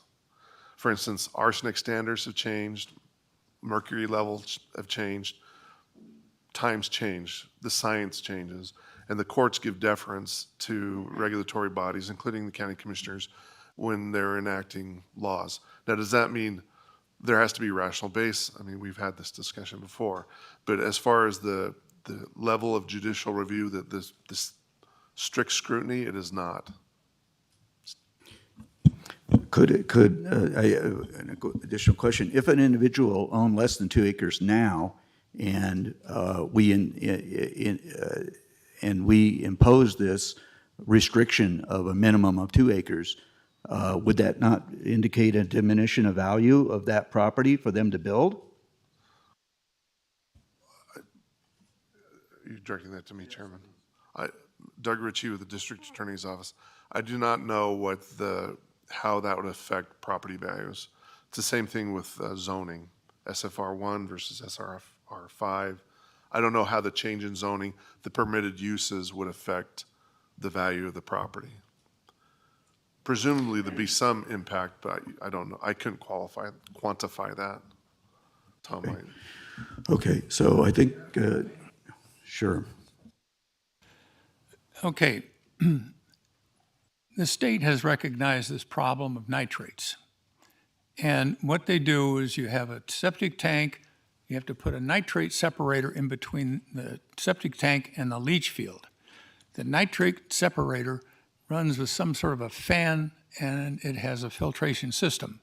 What is happening is people don't want to spend the money on electricity running 24/7, running that motor, and they don't change the filter system, so they unplug it. Doesn't work. So everything just goes into the leach field as it had been going in there before. That's one item. The second item,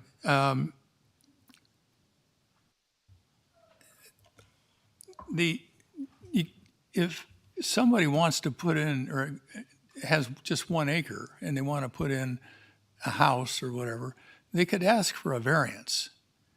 And we could evaluate the situation there. We could look at the soil, the slopes, different things that could affect the leach field. Because that's what's happening. The leach fields are getting overloaded and they have to have someplace to go. And they're going out. Now, as far as property rights and so forth, this board recently violated the property rights of these guys in the Minden Business Park who put money into their businesses, and they had it zoned a certain way, and they looked at the master plan. This board changed all that. So you violated their property rights. Now, you just keep changing these things.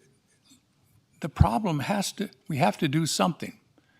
And right now we're doing nothing. The simplest thing we can do so that people come in here and they're going to buy a piece of land or something, and this is going to start, say, in January forward, 2 acres minimum for a septic tank. Now, if somebody bought land here back in 1850 and they want to put in a septic tank, we can evaluate that as a variance and see what the conditions are. But what's happening now is it's just all being too concentrated by developers. And that's what happened in the past, is the developers went in and they built out Indian Hills, they stuffed all of these homes and septic tanks in there, and now it's choking on them. And I don't know how much it's going to cost to fix that. Because if it goes into that aquifer, and it seems to be headed that way, I don't know how we're going to resolve it. That's my case. Very good. Question. We'll go to public. Oh, I Question. thought we were going to ready to go to public comment. Okay. How many septic tanks do we have in the county?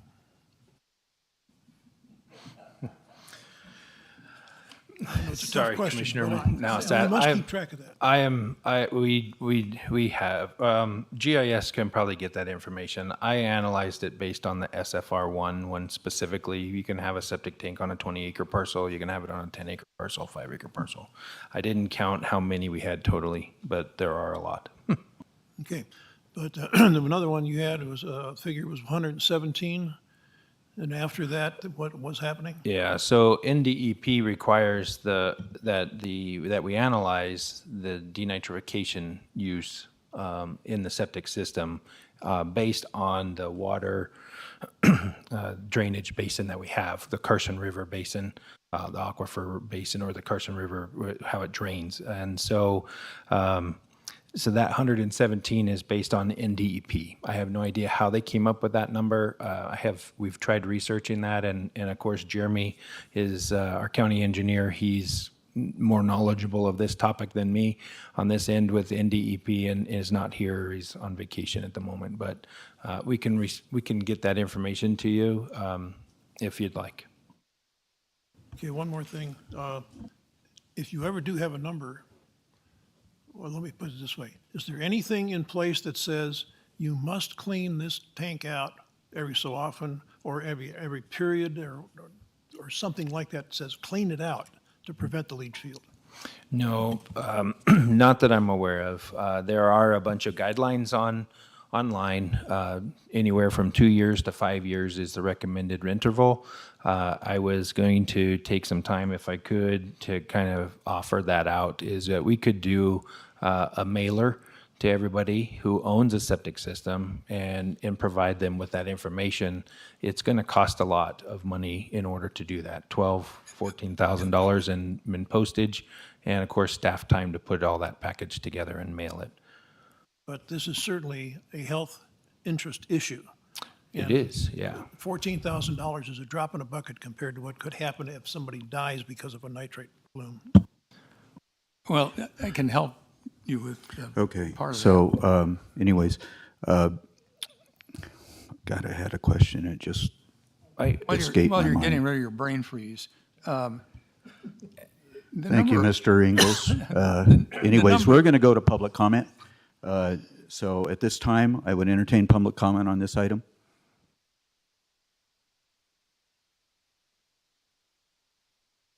Covering a lot of ground here today, gentlemen. In terms of a mailer or some kind of public outreach, you could perhaps trim that 14,000. Excuse me, I'm talking. Thank you. Okay, all right. Okay, so anyhow, we could do an outreach campaign, call center campaign, talk to people. The way that these utilities are structured nowadays, they're quite efficient. You could blanket text all your constituent citizens to respond to an opinion poll. That information could be organized and tallied, and then you could use that information to follow up in person to go deeper into dialogue or other issues and concerns, so that you're actually targeting people who are interested in whatever topic you're discussing. In this case, we're talking about sanitation and safety. So that will be some of the things that we bring forward. I know you probably see me as being a rogue of sort, and I gave you a brief snapshot of my high school background, but I did retire at 28 and sold $1 billion in office equipment with call center campaigns and worked for the Washington, D.C. Association of Trial Lawyers. The point is I got a background in getting things done there, Commissioner Noah Sad. And I see your hands up in the air, and I'm telling you that I'm going to bring a proposal to the board to bring solutions to these kinds of issues. Thank you. Thank you. Additional public comment?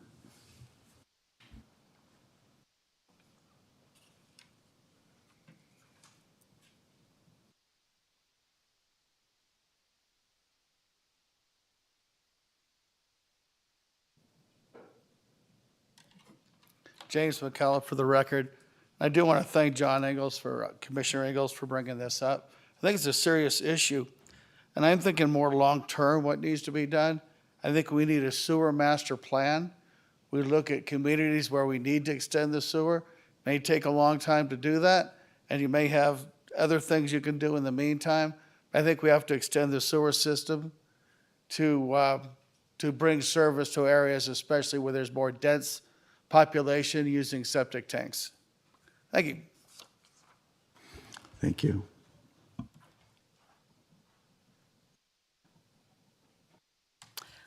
Ellie Waller, we're sitting here with a conundrum. It's called public health and safety. What comes first? What brings to mind is Mr. Slade's public comment this morning. We need to be watching all of this. We need to be doing something about it with all the number of units that are on the books today and what's going to happen with water issues in general. And with that comes the building issues. The USGS report that was provided in November of 2021 points us in the correct direction to start remediating these issues. And with this bring forward today, we are looking at what our future for tomorrow could be bettered. I think that this is a good start. I don't think it's a property issue. I believe people purchase property. There's no guarantees that codes don't change, just like the VHR policy we discussed earlier. We're moving forward. Science is better. The levels of how we look at things have gotten better. I'm not sure how we determine failures of septic systems. I purchased a house 3 years ago here, and I got a brand new septic system in escrow because it failed. Again, I'm not sure how we get ahead of that. I feel fortunate that it was discovered, and I didn't have to deal with the $10,000 expense that came out of the escrow. I'm hoping that we can move forward and approve this. I think the language on pages 488 and 489 also just accessorize the current code where it states under every single type of single family, the land use requires a connection to municipal water and sewer systems for any parcel created after January 1, 2023. Thank you. Thank you. Additional public comment? Sensing none, Ms. August, do we have any public comment online? At this time, there is no further public comment online. Very well. We'll bring it back to the board. Commissioner Ingalls? Ms. Waller brought up an interesting point. It's the leach field that functions, it has to function properly.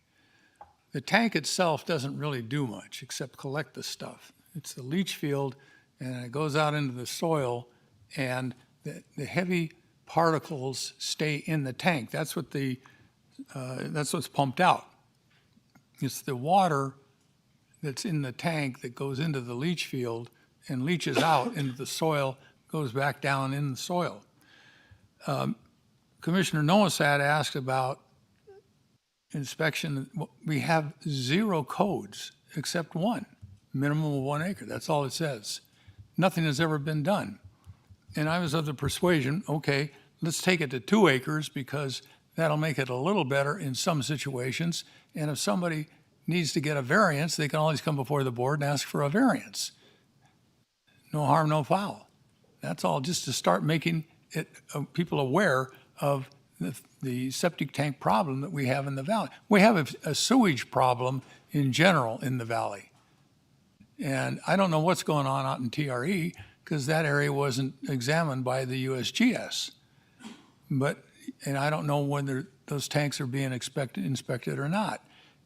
But that's something else we need to do is come up with codes about septic tanks need to be inspected and the leach field needs to be inspected every 5 years or whatever.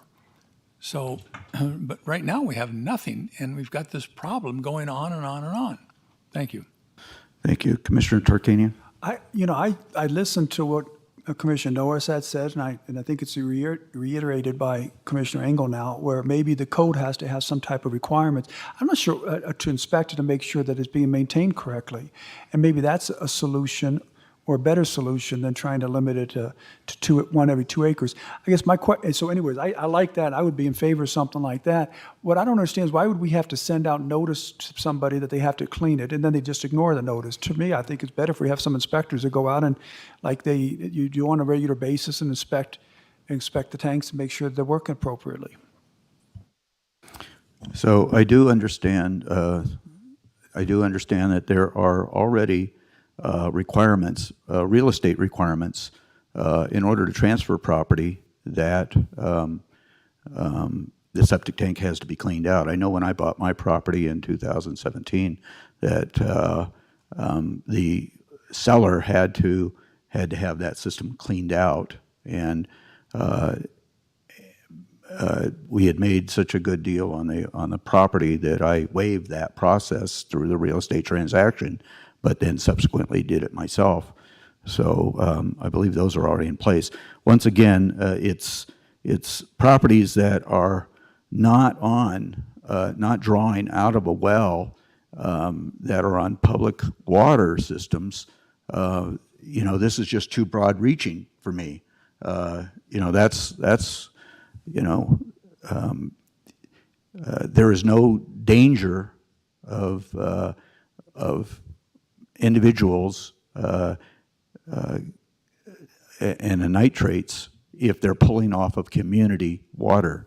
And so, and as I understand it, the approximately 5,500 homes that we currently have on the books to be built out are all within community services that provide not only sewer but also public water to a large extent. Maybe not exclusively, but to a large extent. So I just see this once again as just too broad-reaching and an intrusion on personal property rights with very little, if any, impact. So that's why I have a problem supporting this idea. So, If I anyways, may I say something in response? Sure. All right. This developer out in Ruhensdorf, and this is all within the last year, 10 homes clustered on 1 acre lots. They're all right there, and they're all on septic. And that means they're all on a leach field, right in that one area. That's too much concentration. I don't understand your point. It should have been spread out more, but I don't even remember that thing coming before the board. But we didn't have any choice anyway, because one septic tank per 1 acre. If we make it 2 acres, at least we can give a variance to a developer or a homeowner, and we have that option. Right now, we don't have anything. The problem is, the commissioner's thinking 1 house, 1 acre. Well, what if all of a sudden you've got 1 acre lots all clustered right together, and they're all pumping out in their leach fields into that one area, and you've got an aquifer down below it? That's the problem. Mr. Chairman? Commissioner Nelson. The point you made about being on municipal water and on a septic tank, there's little danger of the septic tank affecting the water that septic tank is on.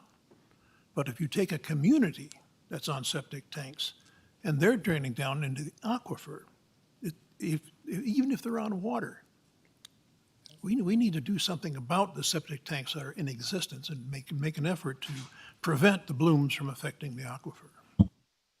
Thank you. Is Commissioner Rice still with us?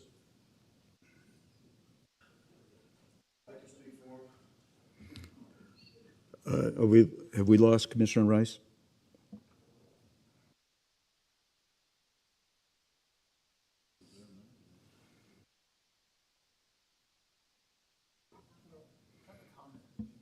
Well, I think we're ready for a motion, Mr. Ingles. I think we've beat this up enough already. Well, I'd like to reiterate, it's the concentration. Years ago, when there was nobody here, you put in a septic tank, it wasn't going to bother anything.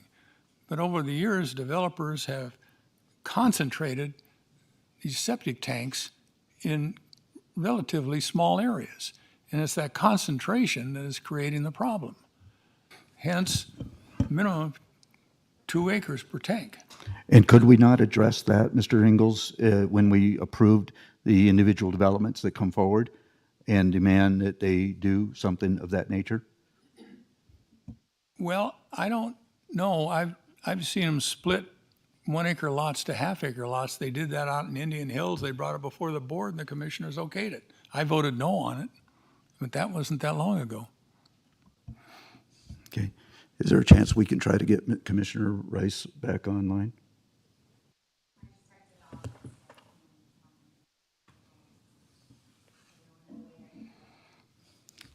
Okay.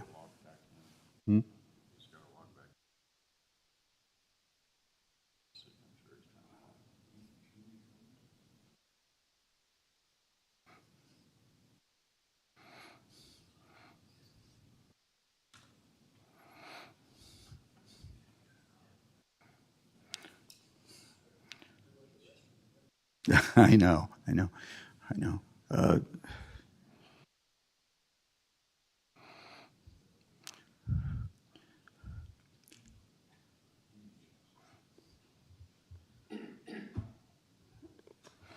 Okay, so has somebody reached out to Commissioner Rice to see if we can get him back online? Oh. Mr. Rice, are you back online? Hi, my computer went dead. Sorry about that. Plug it in. This meeting lasted longer than my battery wanted to last. Oh, okay. Okay, so we'll continue to operate with Mr. Rice using my cell phone, which has been done before. So it's not like maybe you want to, now you're hearing me speak on my phone in your ear. So we're awaiting, Mr. Tarkanian had to step outside for a few minutes to go to the restrooms, use facilities. I guess I should phrase that correctly, appropriately. So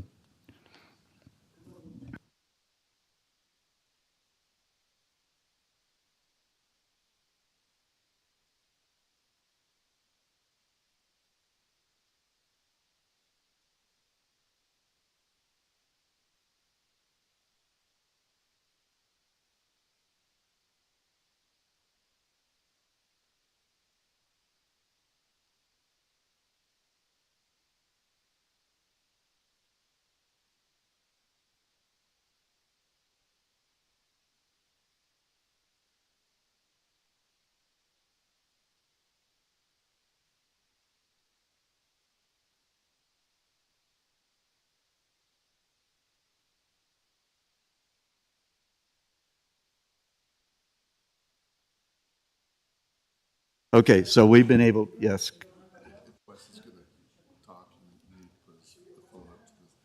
Okay, so anyways, I can do that, yes, okay. So Commissioner Rice, we have you online using my phone now. So, and we have all 5 commissioners back. So I'll entertain a motion at this time. Does anybody wish to offer a motion? Mr. Chairman, Commissioner Novoset. I offer the, request the approval of the possible amendment to Title 20 of the Douglas County Code to require a minimum of 2 acres to install individual disposable system private septic tank within Douglas County. Okay. As I understand it, this is not an actual code that we're bringing forward today. Just want a clarification of the motion. This is not actually a code that we're bringing forward, but to provide direction for staff regarding possible amendments to Title 20 in regards to installation of an individual sewage disposal system. Is that correct, Mr. Dallaire? Is what the community development is recommending? I don't know that community development's recommending anything here, but Oh.